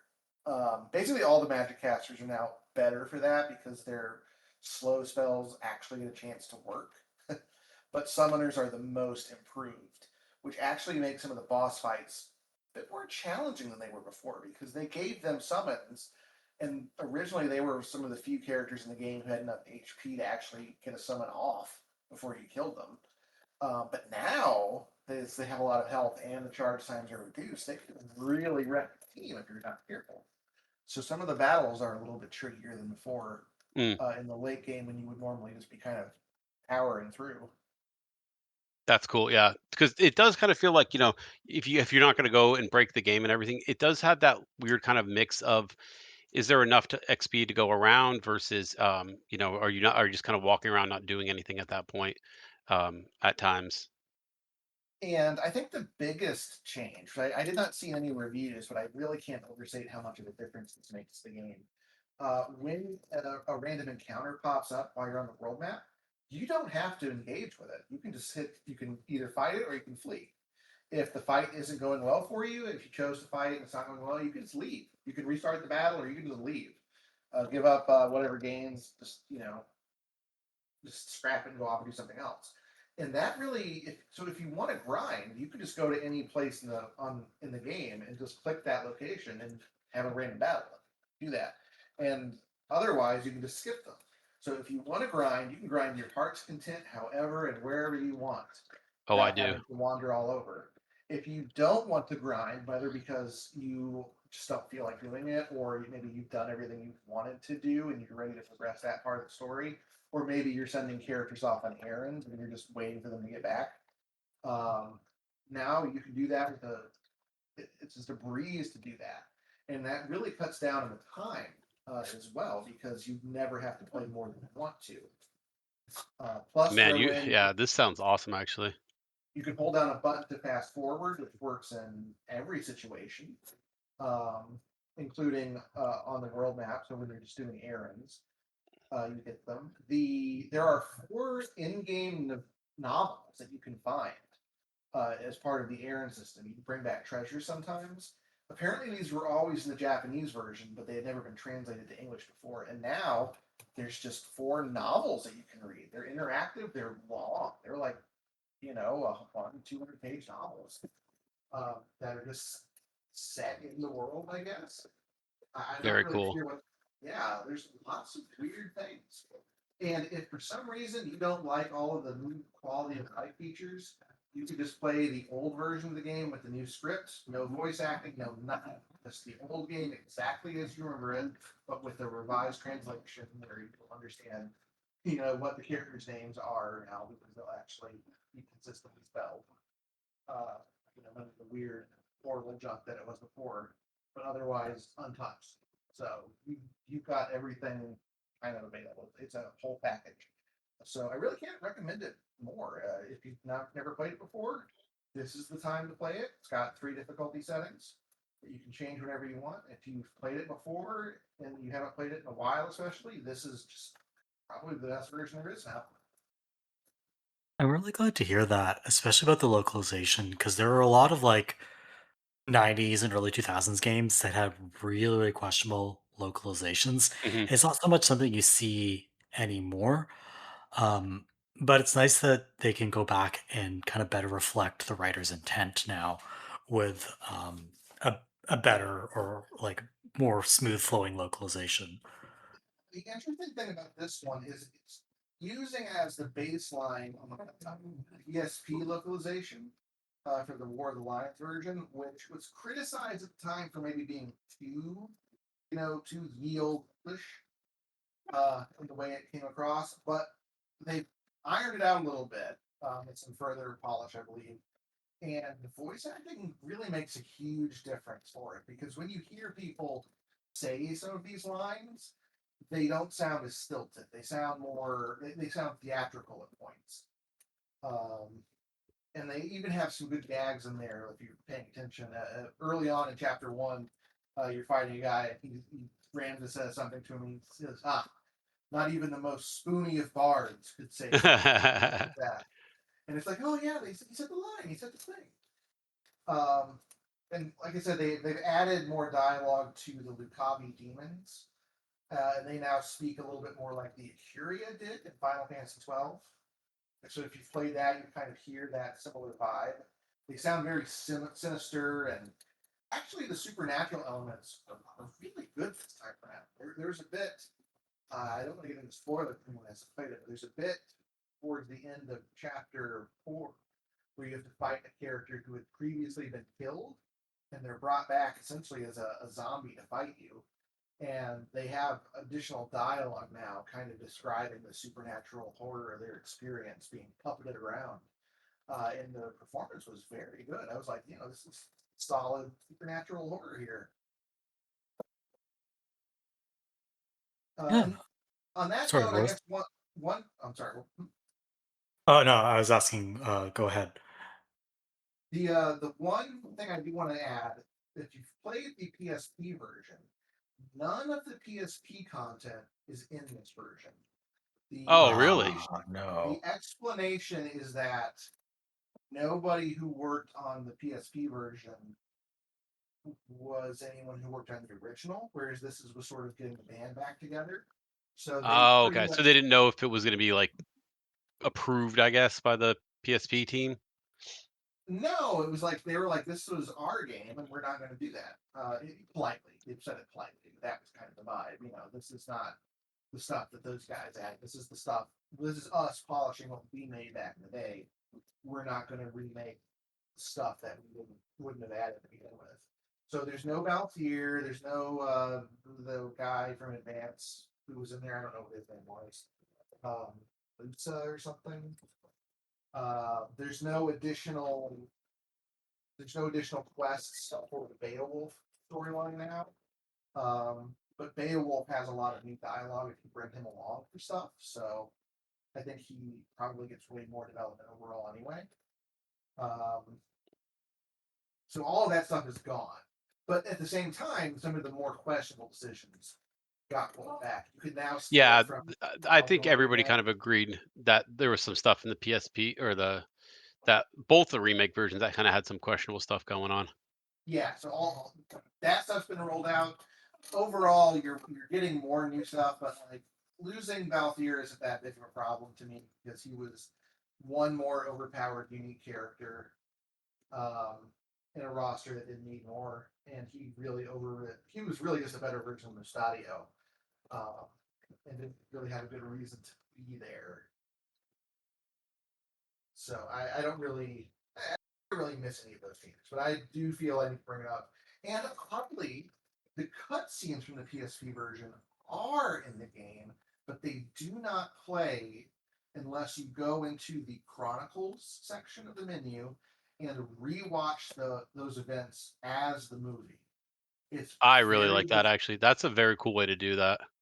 it's a very strange way to me because they remade them. Like one of them originally had Ramza wearing the wrong outfit for the act to replace it, and they've gone back and fixed that. But if you're not going into like for a player, like I would think the average player might not even realize that they did this. It's very easy to miss the button in the chronicles. Like if you're not paying attention, you might not even realize that they're very strange. But they have the new voice work and everything. Yeah, so sometimes they put so much effort into some of these, it feels cool, and then there's other ones where it's just like they do the bare minimum to, get out the door. And I think I was a little bit, had a little bit of trepidation with this one in particular, but like everything you said makes it sound really cool. Yeah, I really have nothing bad to say about it. If you like Final Fantasy Tactics, then this is the one to revisit. If you haven't played it, it's the rare game that kind of makes its way onto best game of all time lists where it really earns that position. Like there's not like a better version of this game out there. Like sometimes you'll see something like Final Fantasy VII is on a lot of game of best game of all time lists, but is it really, or was it just a big deal for at the time? You can kind of see why it's there. Is it really the best game of all time, or Ocarina of Time? Or like Super Mario Brothers. Like there's definitely better Mario games, let alone Hmm. just 2D platformers. But the influence is there. Final Fantasy Tactics isn't like that. It's just really good. Yeah, that seems really, really interesting, and especially that it has this kind of legacy and still stands up to this day in its fundamentals. Kappa, what have you been playing A lately? little game called Battlefield 6. Yeah, Okay, so the evil EA. so have You you been know, playing the single player, the multiplayer, we'll both? play the What are your campaign. thoughts? I mean, not much to say there. It's a Battlefield campaign. Overall enjoyed it for what it was, which was a Battlefield campaign. Um, didn't hate it, didn't love it. Just kind of it gets you through, to where the story needs to go, kind of. But yeah, then got right into the multiplayer. The multiplayer is great. There was this kind of like controversy. I don't know if you've been reading it. It's not. It's one of those controversies. It's not really a controversy. It's a Reddit thing. You know what I mean? And the big thing about it was basically like um, they have closed weapons and open weapons in Battlefield, right? So closed weapons means, hey, the engineers can only use LMGs, and um, the snipers can only use sniper rifles and stuff like that, which in general is okay. You know what I mean? But Yeah. after a while, it does get kind of stale. I guess to always be like stuck, like, okay, well, I want to play an engineer, but this is a long range map, so I'm kind of screwed here. Um, so I don't know that I never really enjoyed closed weapons. I didn't find it like a fundamental part to the series, I guess, like other people did. So to me, no closed weapons, not a big deal. But that was kind of the controversy a little bit, was closed weapons versus open weapons. Um, but in my opinion, I don't know. I don't see the reason for the controversy, and it doesn't really matter to me. But I've been playing it a ton. Actually, really love it. It's kind of a return to form. I was one of the rare people who like didn't mind 2042. I guess. I didn't think it was great. Didn't think it was terrible, but it wasn't like the worst thing ever to me, like some other people found it. I did think it was kind of boring in a weird way, which is not something you want associated with your shooter game. But overall, I thought it was just okay for what it was. And then I find this new one, I think, to be a lot more fun. There's a lot more thought going into it, I guess, is what I found. And the enjoyment I get is like the enjoyment I get out of old, Battlefield, which is like, hey, I'm capturing the flags with my team. I'm moving through with a tank instead of, on the ground. All those kind of old feelings with Battlefield kind of came back with this one, where, so I think at our time, when if you were an FPSer, like everybody was Halo, I feel like, but there were some people who were COD. There's some people who were Battlefield. There's some people who were Medal of Honor, which I think people forgot even exists at this point. But I like Battlefield because it I've really, forgotten. yeah. See, um, I like Battlefield though because I feel like it was one of the games that rewarded you for basically playing the objective, which since then a lot of games have kind of done away with, where it's like, okay, well, whatever, what's your KD? Is kind of more the issue than the actual like playing the game the way it's supposed to be played, which I find frustrating, honestly. I would much rather play a game for um, you know the win, I guess, rather than my own personal kill death ratio, which is what Call of Duty itself is all about, right? You're the one who gets the bonuses. You're the one who gets the drop, not your team. Um, and I think that's been something that I've really kind of felt coming back with this Battlefield. Basically, is like Okay, it's back to me being the one who makes a push and supplies the guy and then revives the guy who does the thing. All that kind of stuff feels so much better.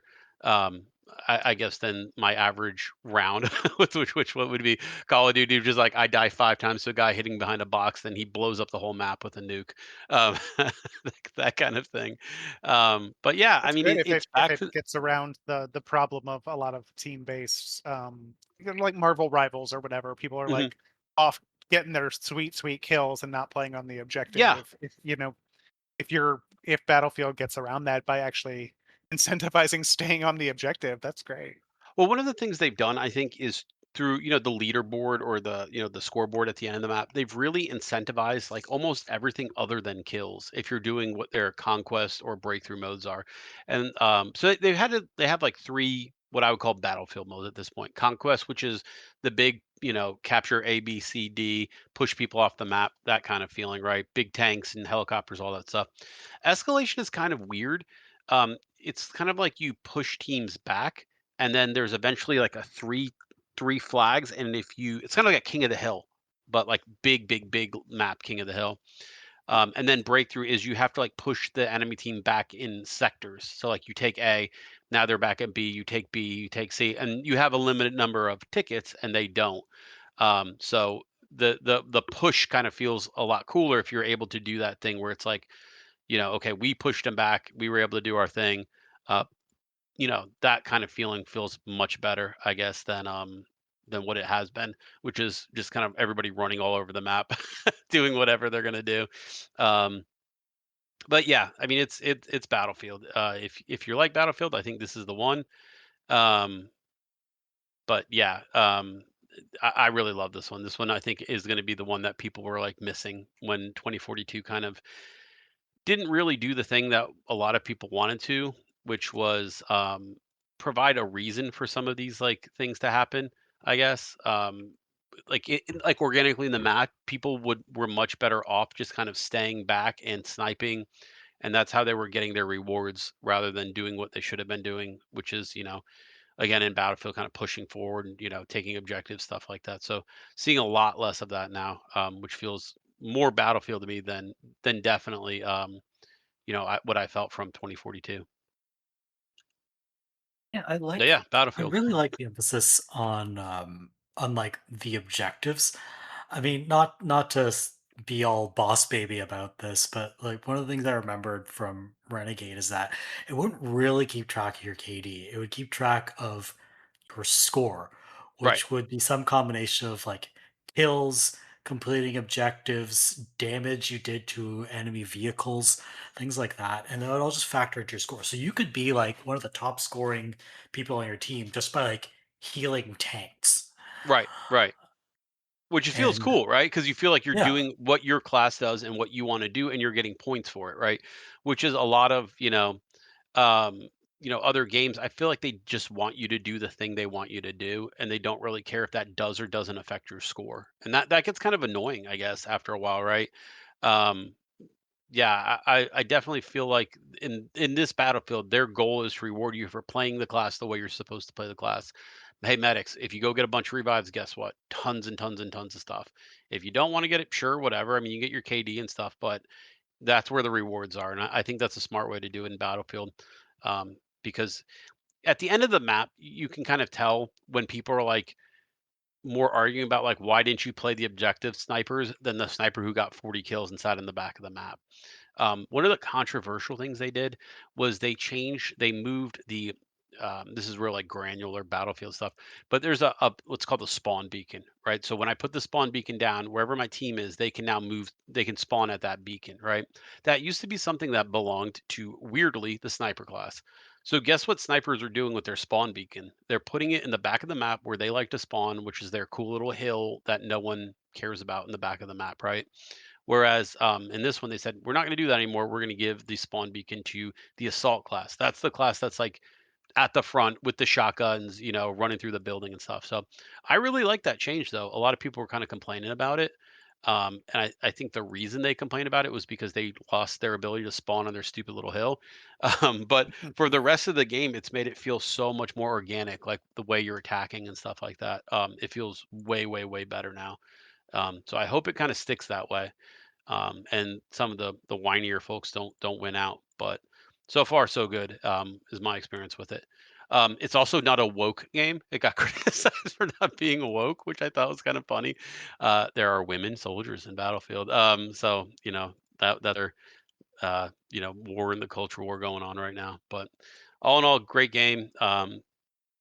Sucks the Was Saudis are it about anyone to own other it, but than Grums criticizing it, I don't or know. He's always kind of the face of that stuff. Do you know what I mean? And he says it, and then everybody else kind of like runs with it.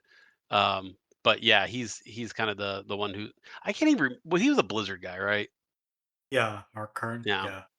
that's what it seems It like. was Diablo 2 is the game where he made his name, right? Yeah, that sounds like him. But yeah, overall, very, very, very, very fun game that I've been enjoying a lot. So it's like I think a lot of people have kind of seen it as like a back to form with Battlefield, which is cool. But I think the other pro of it, really, with it kind of getting back into it, is I think it starts to push Call of Duty and all those other FPSs to get back to it, where they've kind of been resting a little bit on their laurels, not really doing much in terms of innovating, other than like adding crazy skins so you can, kill Beavis and Butthead as Nicki Minaj. Where this one seems to be, at least so far, to not be getting into that. Yeah, it seems to have resisted Fortnitification, Hmm. whereas Call of Duty's kind of embraced it wholesale. Yeah, Um, and like I still think people are probably a little higher on the Call of Duty campaigns than on Battlefield, that's fair. Yeah. but it does seem like the multiplayer has lost some appeal. Like I can tell you that the multiplayer for the last Call of Duty game I played was just 2019 Modern Warfare was like it wasn't terrible. It was much better Mhm. than the campaign, which was just awful. But it really didn't feel like it had much going on outside of just its basic mechanics. And as fun and as well tuned as those mechanics were, it just felt like it didn't have the juice. Yeah, You know what I I mean? Like agree. it felt like it was just like here it could have been like if it didn't have the Call of Duty name slapped on it, it would have been like any other free to play multiplayer shooter. Like I might as well just go play Blacklight Retribution, right? Instead of paying well at the time it was I was living in the States, so it was $60 US for that game. Actually I got it for free with my graphics card. So I didn't pay a cent for it. But like you know what I mean? I like you might as Yeah, well just go yeah. play a free to play shooter at that point. Um, so hopefully this means that COD Blob 7. Well, it's too late for COD Blob 7 to be influenced by this, but whatever next year's Call of Duty is, um, takes some of that influence and really makes something a little bit more creative, or takes a few more risks in the multiplayer Yes, I than agree. what they did Like, with the risk main. is a good way to put it. Like, there's no reason to be so safe anymore. With some of these, we've kind of ironed out what this game should be in some ways, but yeah, I don't think that you don't need to be safe anymore. People know what they like, and if it's not your game, that's okay at this point. Everybody wants 100% of the market. But I mean, I don't think you're going to get some of those Call of Duty kids out of Call of Duty ever. You know? What was the last time they took? I mean, COD Block 6 was a big risk with the single player where they kind of Right. redid the game's mechanics. When was the last time they took a big risk with the multiplayer? Like, Oh, was it Infinite Warfare, maybe? probably Infinite Warrior and Warfare, and that was the one that was like kind of most hated. But yeah, that one I think had a little bit of you know, bad feeling to it, I guess.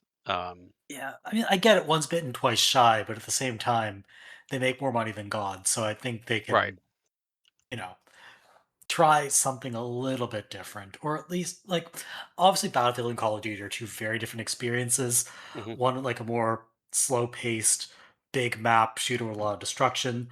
That's Battlefield, and Call of Duty is more like twitchy and a lot more individualistic.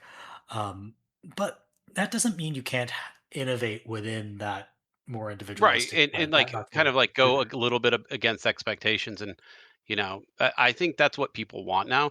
Is we want the core experience, but it's okay if you get a little creative with it. And I feel like that's exactly what this game did. Was it got a little creative with it, um, which really kind of shines and lets the game itself feel a little bit different than where Battlefield has been.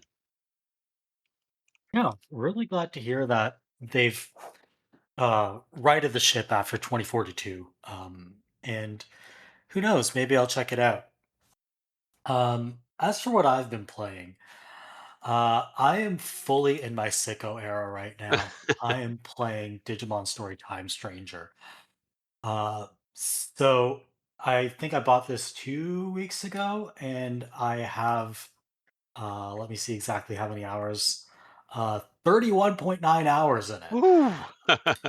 Yeah. Now the name of this game is important. Is it Digimon Story Time Stranger, or is it Digimon Story Time Stranger? So officially there is no colon in the name, but it's supposed to be Digimon Story Time Stranger. Got it. That Um, those two Stranger come to up. time, or Yeah, I was gonna say those two. The inflection makes it sound very different. Yeah. yeah, it's like you know that XKCD comic. I think it's just called Hyphen, and it's like every time somebody says anything, ask anything, I mentally move the hyphen. So a sweet ass car becomes a sweet ass car. Um, That's like one of the earliest XKCDs too. It's back in like the old style where it was like scrolling on a crumpled piece of paper. Um, so in any case, Digimon Story Time Stranger is the newest entry in the Digimon Story series. And these are like dungeon crawling, monster taming RPGs that have turn-based combat. Um, for those of you who aren't familiar with it, think kind of like Atlas's B games. So not like their Persona games or not like Metaphor, more like Soul Hackers 2, Tokyo Mirage Sessions. So there's no like time limit for anything, um, but it has the same sort of vibes, same sort of like type-based matchups, same sort of dungeon crawling, etc. Um, Now, the last Digimon story game came out in 2018. That was Hacker's Memory, which is kind of like a side quill, if you will, to Cyber Sleuth. Um, And so people have been really looking forward to this to a while for a while, and it's kind of blown up unexpectedly in the past few weeks. Like there was all this pent up demand for it, and now it's finally being satisfied. So like all the game podcasts are talking about, it's a top seller on Steam. Um, I'm really pleasantly surprised because I didn't think people were that into Digimon, but maybe now they're really into it. Um, So, Cyber Sleuth and Hacker's Memory were very much played out more like the cyberspace angle of Digimon. So you were going into like, if you've ever seen the movie Summer Wars, um, going into like that version of cyberspace. Um, Incidentally, Summer Wars totally ripped off early Digimon. In fact, Mamoru Hosoda worked on both early Digimon and Summer Wars, so he was essentially just ripping off himself, and then now everyone else is ripping off Mamoru Hosoda.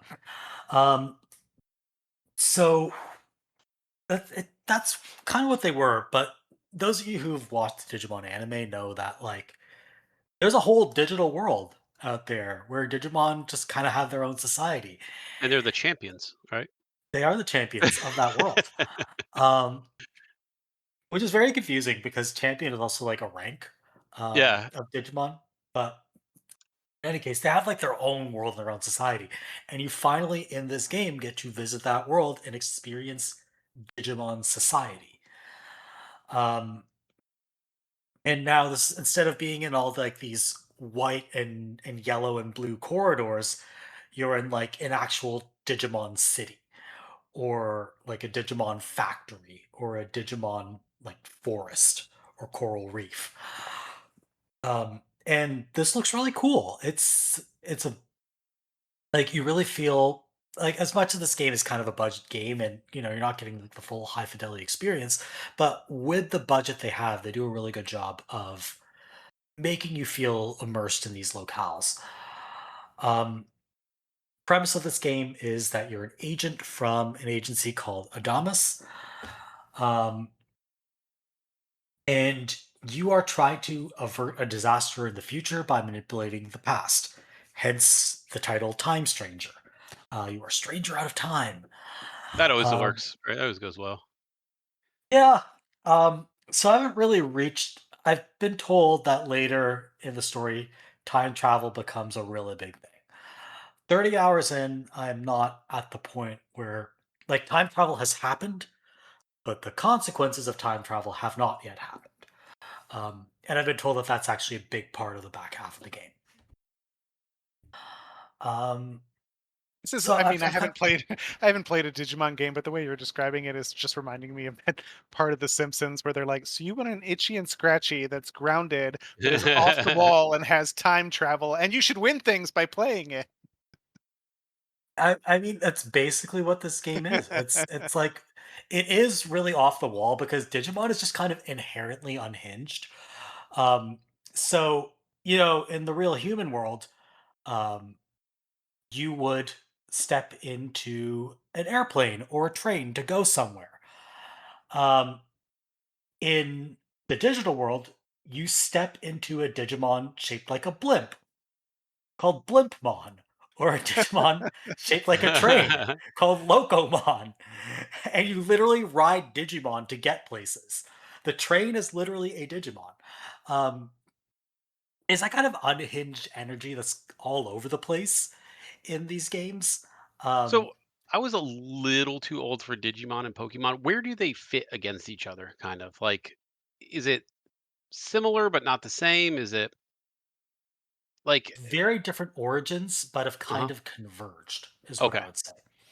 So, like, Digimon is kind of like people not in the know call it a ripoff of Pokemon. The Hmm. history of Digimon is that it started as a virtual pet toy. And actually, it's like the most cursed origins ever. Those I Um, remember. Yeah. yeah, it was really Bandai Namco had Tamagotchis, and they noticed that Tamagotchis were purchased by a lot of girls, and they were like, "We're not getting enough of the boy market. We're going to make a virtual pet for boys, and the way we're going to make it for boys is that the virtual pets are going to fight each other." Ooh, Um, okay. Yeah, yeah, that'll and do it. so hence the Digimon virtual pet, which never attained the level of popularity of Tamagotchi. But it did attain enough popularity that they're able to leverage that IP and spin it off into video games and anime. And the anime ended up hitting really hard because whereas Pokemon was, um, for lack of a better term, kind of childish and very Mhm. repetitive, Hmm. I'd Digimon say. used to tell like these actual story arcs with character development, and like each season was a new adventure. Um, and so kids watching it at the time saw this new anime that had a little bit more depth to it and was a little bit darker and a little bit more had a little bit more meat on the bones. And that's how Digimon became really popular in the West. And since then, it's kind of had its ups and downs, but now the people who grew up with Digimon want to play Digimon games. And unlike Pokemon, Digimon kind of grew up a little bit with its audience. So the modern movies and modern video games play more to an adult audience, whereas the new anime seasons, whenever they come, still kind of play more to the original child audience. Mm, okay. Um, I fell so down a yeah, rabbit hole. I fell down a rabbit hole the other day about Digimon. Discovered like this thing called Eater Eve, which is this bizarre, sort of like a cyberpunk psychosexual crab. I don't know how to describe it, but I was like, man, Digimon went weird in places, like dark weird. yeah, the crux of the third, like speaking of dark, the crux of the third season is like about a again content warning Sorry. for all of this. I didn't mean to copy The it. crux of the third season, Digimon, which was keep in mind a show for children, uh, was about a young girl's suicidal thoughts feeding the destruction of the world. Whoa. Yeah. I don't think Yeah, I ever saw this that was a show season. for Damn. children. That's really dark. It was incredibly dark for a kids show, and I never really finished the third season as a child, but I rewatched it as an adult. I was like, how did they get away with this? Um, Yeah, I think, especially there was that little there was, like, maybe, like, 5-year period where I think it was like, we don't need to treat kids like kids anymore. We can give them more adult stuff. And then like there started to be like a lot more adult stuff. And I think people were like, ooh, wait a minute. Let's ease up a little bit on this. Maybe it was during that like weird time frame. Do you know what I'm talking about? It was like, when did Digimon come out? Like late 90s? This would have been turn of the millennium. So Oh, okay. third season of Digimon, heavily influenced by 9/11. Jesus. Um, the creator, the creators, a man by the name of Chiaki J. Konaka, or the showrunner of that season, was heavily influenced by 9/11 and the U.S. war on terror, and the premise of that season is about like a government related cover up of like a like a Digimon related conspiracy. Now, that was all well and good for the 2000s. This was also the time when Deus Ex had FEMA conspiracies in it. Um, that sort of stuff plays a lot more reactionary in this day and age, and you will not be surprised to learn that Konaka has become said reactionary and has begun railing against cancel culture. Um, so that was a nice ruining of a lot of people's childhoods right there. But yeah, Digimon Story Time Stranger does not get nearly that dark. I've been told it plays with some deeper themes later in the game.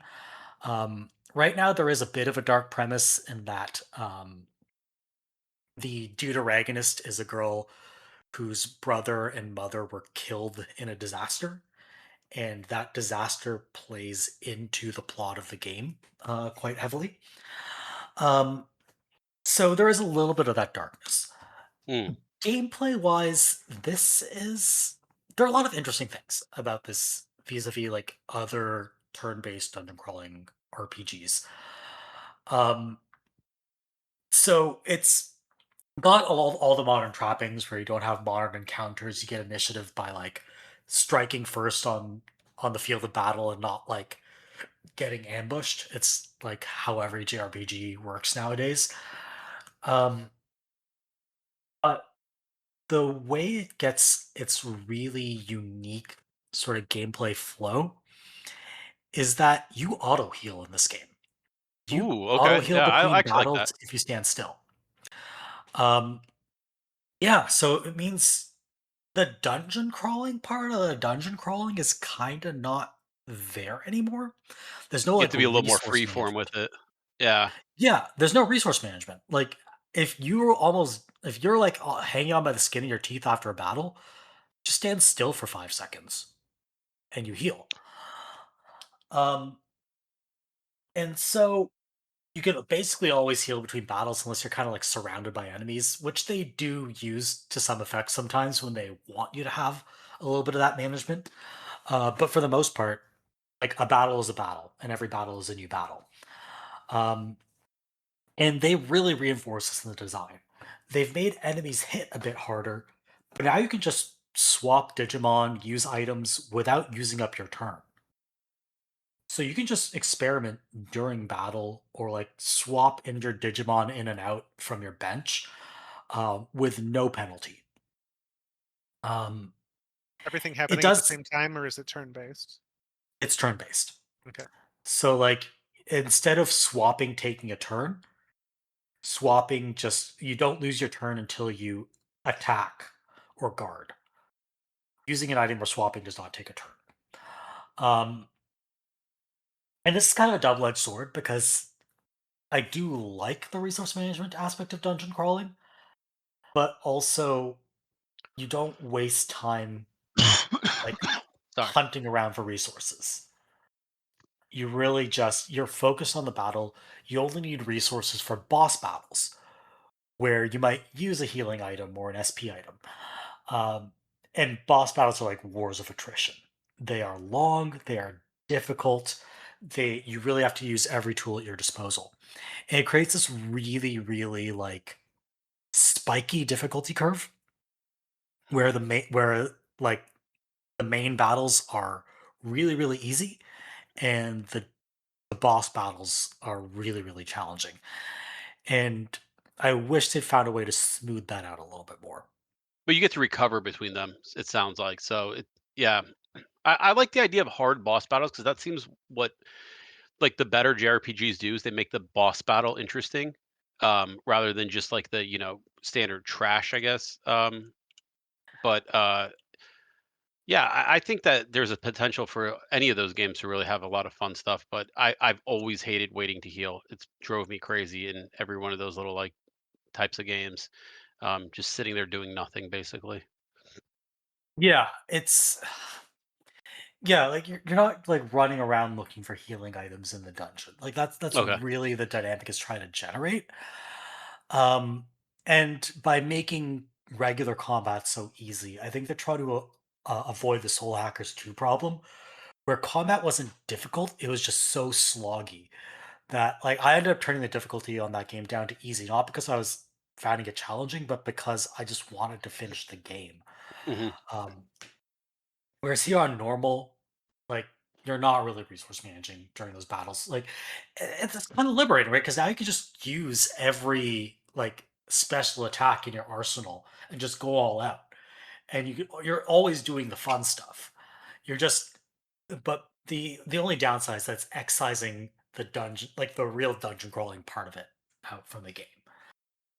Um, but it's also like they want you to have the flexibility to like because they know that the people playing this game were anime fans as kids. They're like, you want to create your Metal Greymon or I don't know, your Lilymon or your Zudomon or like the characters from the anime that you loved growing up.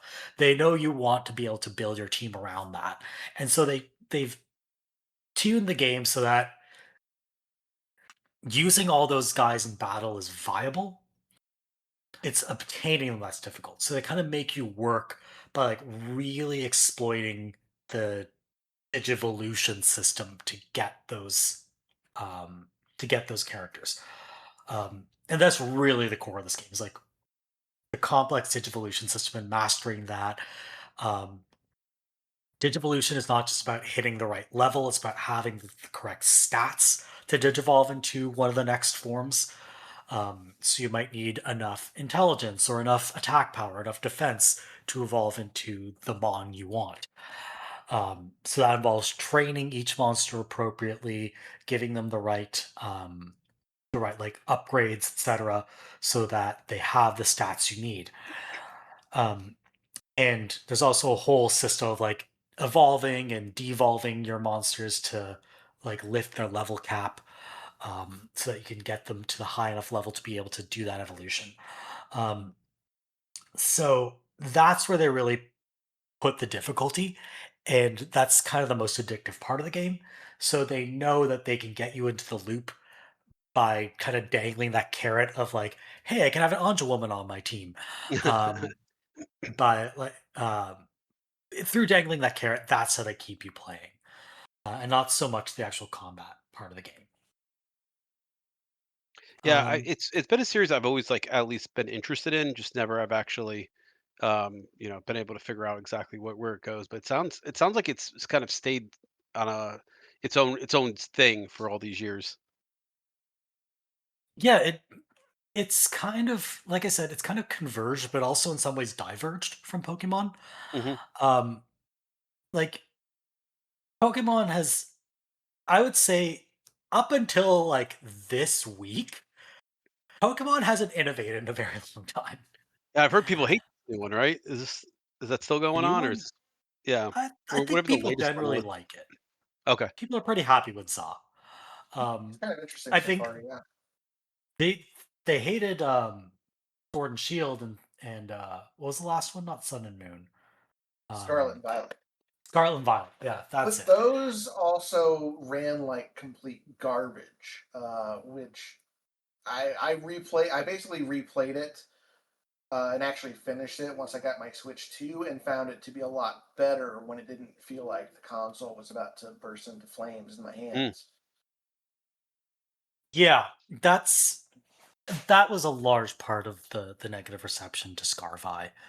Um, and Sword and Shield was seen as too safe and a little boring. Scarvi was seen as the most interesting game in a while, but just a technical disaster. Legends Arceus was kind of seen as a way forward, but was still pretty like while the overarching um, structure was different, like what you did in the game was still pretty similar to previous Pokemon titles. Zaw drops the turn-based combat, and now it's real time. Okay. So It's that's just a complete revolution for that series, Yeah. and probably the shot in the arm it needs.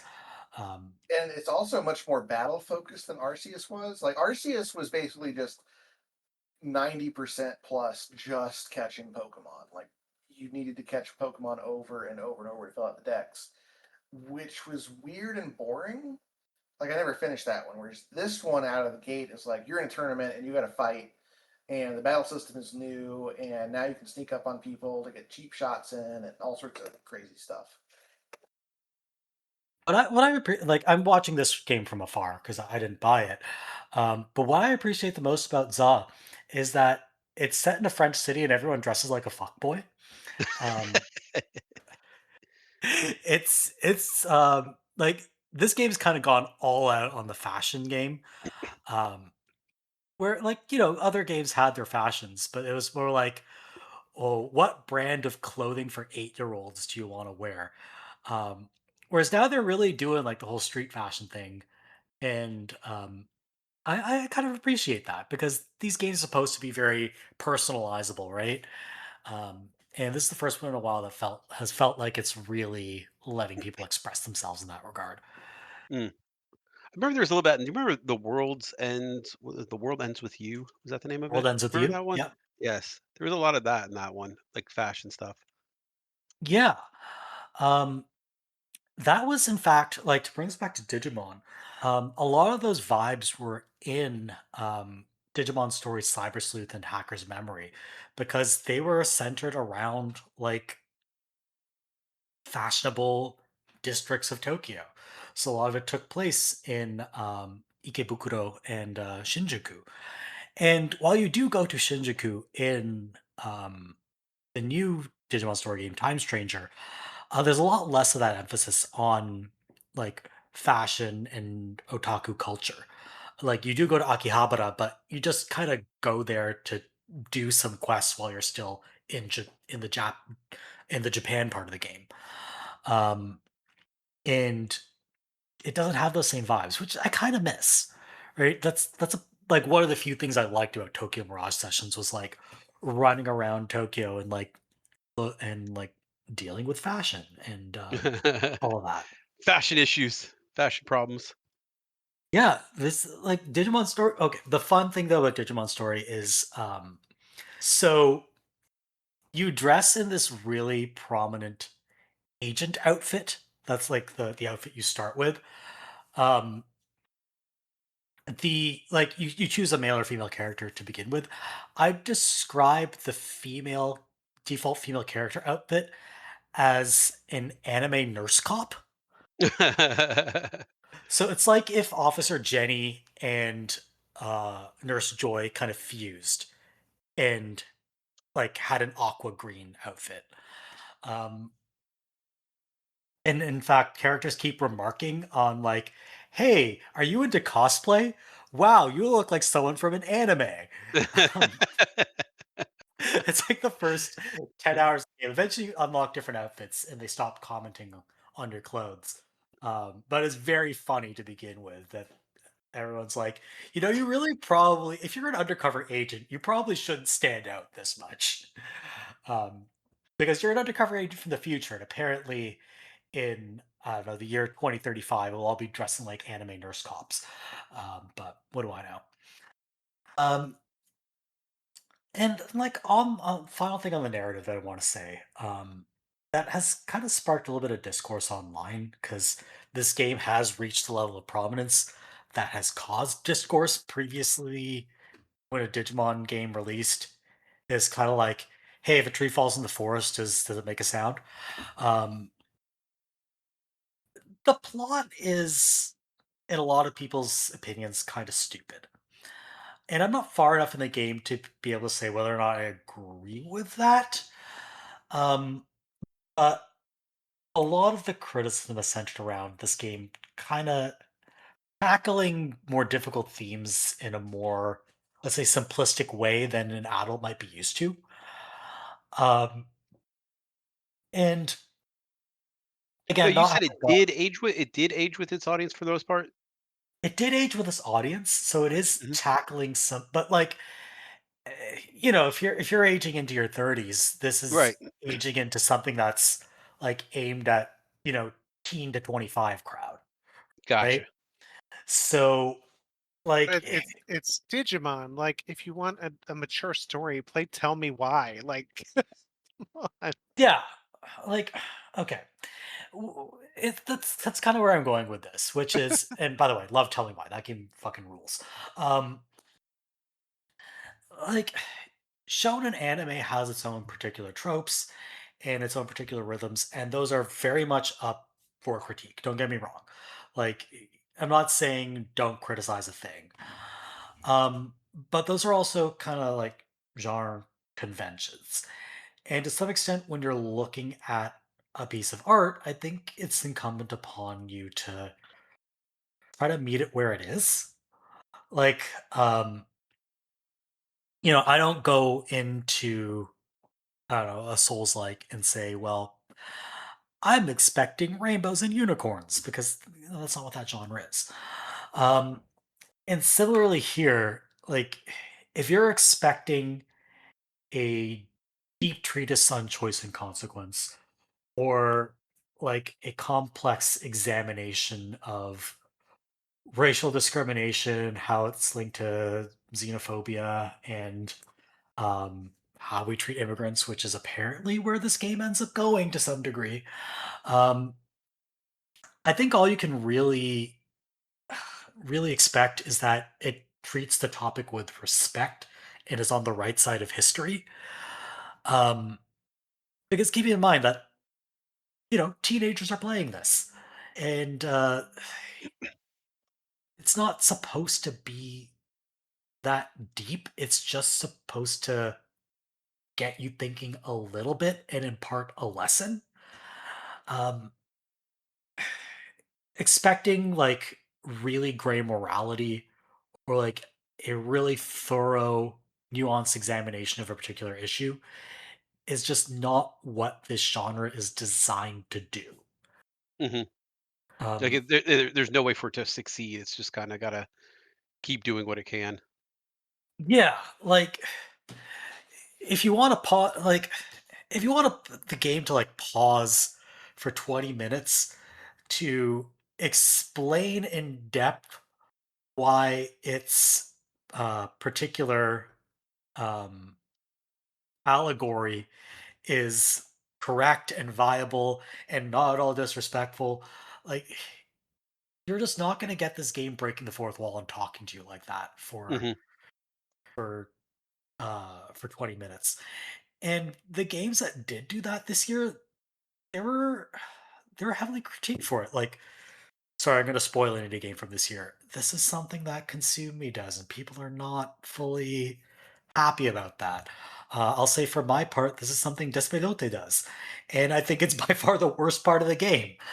Um, Giving a little preview of the year-end episode right now, by the way. Um, so, like, And things can be goofy and still have a point. Like I'm playing Yeah. Vampire Therapist, right? yeah, And it's therapy for vampires. It's not like it's not a serious game, but it gets its point about mental health across just the same. Um, yeah. I think what I'm Yeah. saying is, what matters is that the message gets across and gets across correctly, not that the examination of the issue be like really, really thorough and nuanced. Um, but again, maybe I'll change my tune once I get further in the game, and maybe they really do drop the ball or kind of have an unintentional message they didn't intend to have. Um, but like, I don't know, I'm kind of over the critique that this allegory has implications that you haven't thought of and is not a perfect representation of race or gender or what have you. Like, bro, use your imagination for a change. Like, understand what the game is trying to impart. if it's not bringing up all the thorny caveats and complications, and they're not like literally on the screen for you to criticize, why does your brain go there? Yeah, it's Why are you trying to forcing play it. this game like you're solving a puzzle? You know what I mean? Like you're not trying to win against the game. You're trying to experience a piece of art. At least I hope, right? You're not trying to outsmart the art you're consuming. Um, I don't know. Maybe I've become like again. I don't want to be one of those people who's like, don't criticize games. Everything is perfect. Respect the artist's vision because that's just all just bullshit. But like, I think people got to come at something from the Yeah, being perspective like of trying to experience it. yeah, like, going at it, like, the way that makes sense for what the game is. That's a very, like, I think movies have kinda gotten there after a while. But, it's taken a while for, like, people to be like, "Okay, this is what this game is trying to do," rather than just, interrogate it from like, "Okay, well, it's not doing what I don't want it to do, or it's not doing something I want it to do." Well, that's not the game you're playing, basically. Yeah, it's ironic that like the harshest critics of cinema sins bring a type of criticism that is like maybe one step above cinema sins. It's like cinema sins, but for theme, not mechanics. If that makes any sense. Um, but yeah, aside from that, really, really liking what I played Digimon Story so far. This is pretty much what I'd hoped for, what I've been waiting for the past 7 years. And while I don't think they've nailed it, I think they've done a really good job. And yeah, don't people shouldn't sleep on Media Vision as a studio. These folks know what they're doing. Let them cook. Anything else you folks want to discuss before we call this episode to a close? Well, I think we pretty much got everything I wanted. Yeah. This has been a pretty wide-ranging discussion Yeah, of Twitch all the way and from Saudi EA. Arabia to Digimon. Hey, if anything is to believed, maybe this game will be commenting on Saudi Arabia pretty soon. We all know Konaka had some thoughts on that. Maybe Um, Saudi Arabia will be the country that can crack a good pirate game. Yeah, there you go. that is such like such like a poisoned apple. Like we get one good pirate game out of EA after the PIF takeover, and then like nothing else. Like no more Mass Effects, no more Dead Spaces. And No, it's no, just like no. the We new got one standard good of pirate game. piracy. Yeah. Yeah, that's. I mean, hey, maybe that's the trade-off we need. Do we want like? Do I even want a Mass Effect 5 made by this version of BioWare? I don't know. Yeah, maybe Do you we want don't, it? that's the thing. That's really the problem, right? Like I'm sitting here thinking, when was the last time I actually enjoyed a BioWare game? And I Mm. think that might be Inquisition. Yeah, I Well, think it's been 11 years. they've only had Sorry? two games since then. They Yeah, had that Anthem and Andromeda and Veilguard. then Veilguard. Oh. Oh, are we just not remembering Anthem as a thing? Oh, no. Oh, okay, wow, okay, That three fully didn't games. exist. Yeah. I thought you were like making a joke, like not even mentioning Anthem. No, Like I how forgot people say Anthem that was a. the yeah, I thought you're pulling like oh yeah, the sequel to the first Deus Ex was Human Revolution. I thought you were pulling one of those. Um, yeah, no, I didn't buy Anthem. I did play the demo, and the shooting was good. The The flying was very cutscenes were cool good. too. That was another thing I would say. The flying felt very cool, and then everything else about it was kinda just, ugh. I mostly remember Jack McBrayer being a sexy bartender, which was extremely Eh, strange in every way. Because it was like they were like, okay, you're still going to get the Bioware building relationship with characters, but they're not going to be party members. It's going to be, I guess, a bartender, and you just chat with them. And also, it's Jack McBrayer for some reason. Kenneth, and now he's I sexy. You remember more about Well, that game than I sexy do. Kenneth the Page is a vibe, right? I'm not making it up. I mean, it was him. I was like, why did they have him voicing this character?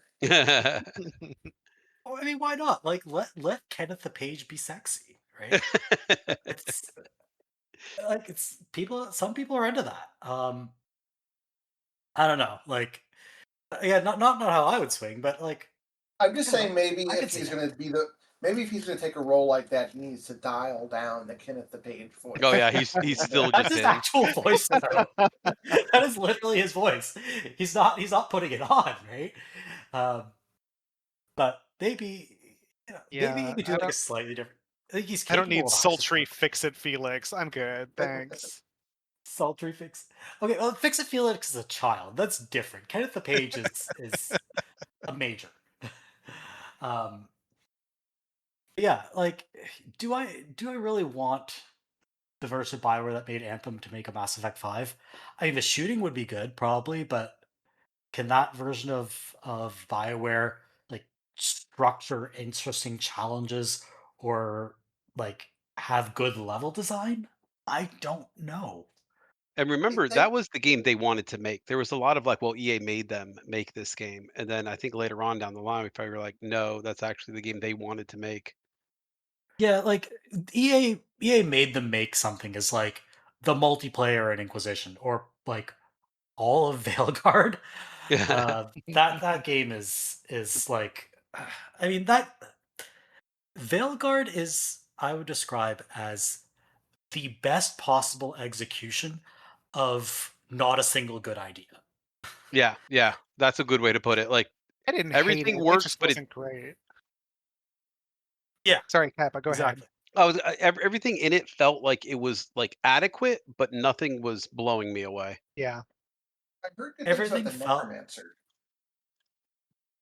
Oh, you mean what's his face? The Vincent Emmerich. Price guy with Emmerich. the skeleton minion. I heard he was pretty fun. He Oh yeah, he was. was Yeah, It, great. it So wasn't people I mean, it wasn't a good Dragon Age game, but like if you take it by itself, it was okay. It was a C plus B minus. It was fine, you know. I mean, most of my criticisms of that game revolve around how it's not a Dragon Age game. Right. Like, okay, how do I put this? I'm not saying the game would be improved by having more elf racism, but it's weird that this game has no elf racism in it. Yeah, Also Like, which is the the big especially since core. the elven gods are the ones who are screwing everything up. You You'd think that would think, have been a hey, huge plot point, honestly. Like, yeah, you think like you think you'd see at least one alienage in a game where the elven gods come back. You'd think there'd also be a schism in the Dalish elves between the ones who are like, oh, our elven gods are trying to kill everyone and they suck, and yeah, ones who are like, no, no, we're going to worship the old ways.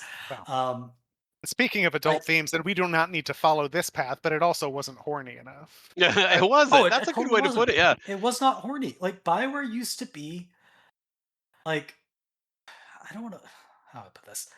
Even when they weren't showing like TNA, there was a certain like sexiness to the proceedings. Like, think about Thane in Mass Yeah. Effect 2.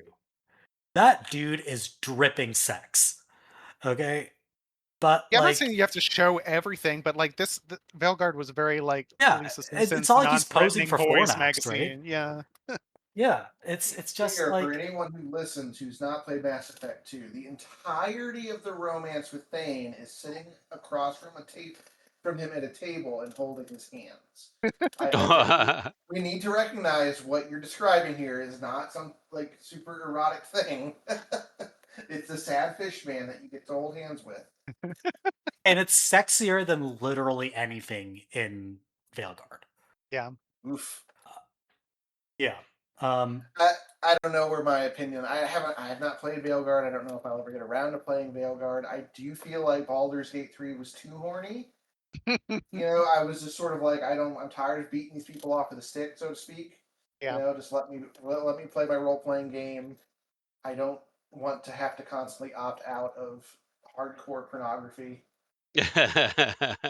Yeah, Baldur's Gate 3 was a little too forward at times. I was like, man, I But it don't was like as basically soon what as you I said, skeleton. It was like in Veilguard, it was like, ooh, let's hold hands in a broom closet and maybe kiss each other on the cheek. And that is just not that's not my Dragon Age, basically. yeah, my Dragon Age is like flirting with an assassin who's gonna hold me at knife point. right? Like that's the way these things roll. There's like this wonderful tension in most of the romances in Dragon Age, um, and then eventually the people you romance, like they might turn on you. They might like. There's always that element of danger. Um, Whereas I don't think Veilguard. I mean, I didn't romance anyone in Veilguard. I was just like because I hated characters. Um, so I don't know. Maybe there is some hidden sexiness that I just wasn't seeing. Um, but for the most part, it just felt like needlessly chaste. Yeah, I guess chase. that's That's a what. good word. Yeah.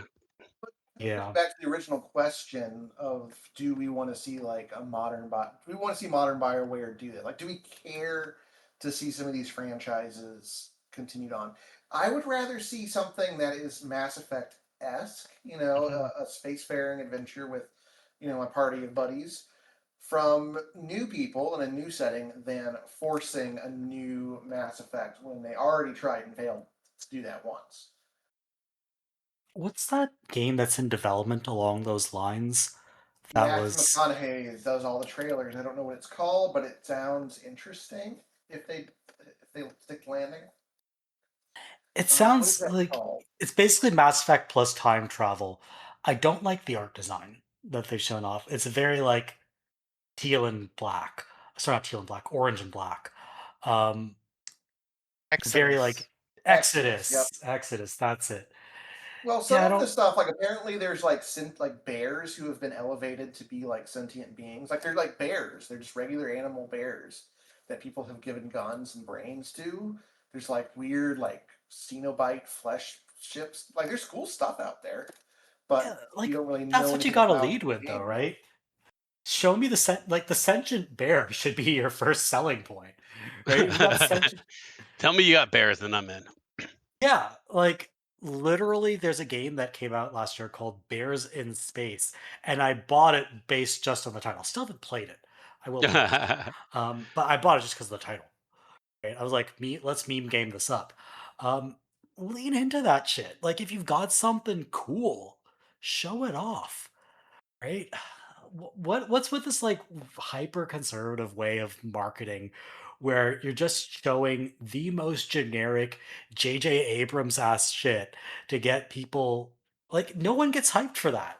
Yeah, Like yeah. uh, Yeah, it's weird how things have kind of shifted lately. Like where the games people are looking for are games that are delivering an experience that like you can't really get anywhere else, kind of, but feel like something that you've played before. yeah, like what's the game that's tearing up the Steam charts right now? It's Megabonk, Yeah, which is Megapunk, it's which is like basically Vampire Survivors 3D. Yeah. yeah, it's 3D Vampire Survivors with memes. Hmm. People are like eating that shit up. I'm not saying the key to having a successful game is memes, but that game's unapologetically what it is. It's not like it. It's not like they just tried to clone the exact vibes of Vampire Survivor, but make it 3D and try to market the game that way. No, it's kind of doing its own thing, vibes wise, and then they're letting the gameplay kind of speak for itself. Right, Um, right. Which so Vampire yeah, Survivors has a great core, so all you're really doing is working with the core of an already great game. You know. yeah, exactly. Again, we're not marketers. We don't know what is Yet. or isn't successful. God, I don't want to be a marketer. I would suck at that job. Very glad I get paid to like do math for a living instead of try to It's come the up with. opposite of what I would want to do. I work with numbers all day long. It's great. Drive me Um, nuts. Speaking of things you should do all day long, keep up to date with this podcast. Just have it on a 24/7 loop. Um, we've recorded, I think, over 50 hours of this at this point. So follow us on our website at avocadogamescast.wordpress.com. Every episode is there. There's a link dump too for every episode. A lot of it has fact checks for some of the stuff we said. So we're going to look up that linguistic stuff near the beginning or we talked about English taking away words that sounded too French, um, which sounds like kind of like the opposite of linguistic development, where it's like English comes from Germanic, then starts borrowing from Norse, and then starts borrowing from French. So I guess at some point they might have been like, "Oh, we borrowed too much from French. Let's throw Yeah, some of the French yeah. out. Get rid of that stuff. Get rid of it. We got too French." Um, but we'll fact check that. We're going to become amateur linguists for the link cloud. You can also subscribe to us on Apple Podcasts, YouTube Music, or Spotify. All you gotta do is search for Avocado Games Cast. There isn't any other podcast with that name. You will find us. And finally, make sure you check out The Avocado at the-avocado.org.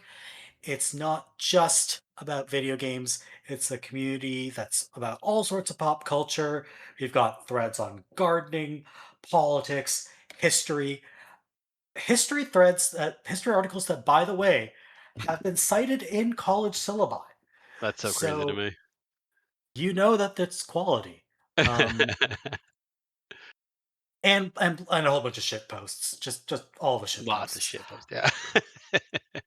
I'm responsible for so many of those. Anything related to Sensei from Planet With, I'm responsible for that. That was all me. Um, all right. Thank you so much for listening. Thank you to Colonel Mustard and Drinking with Skeletons and the Kappa for joining me on this journey. We will see you next time. This was our Halloween episode. Next Oh. time, but next time will probably be, it might be our year-end episode because we're going to be on hiatus for a month while I'm in a different country. But maybe we'll be able to sneak in another episode between now and the end of the year. We'll see. In any case, have a good day, everyone. We will see you later. Later.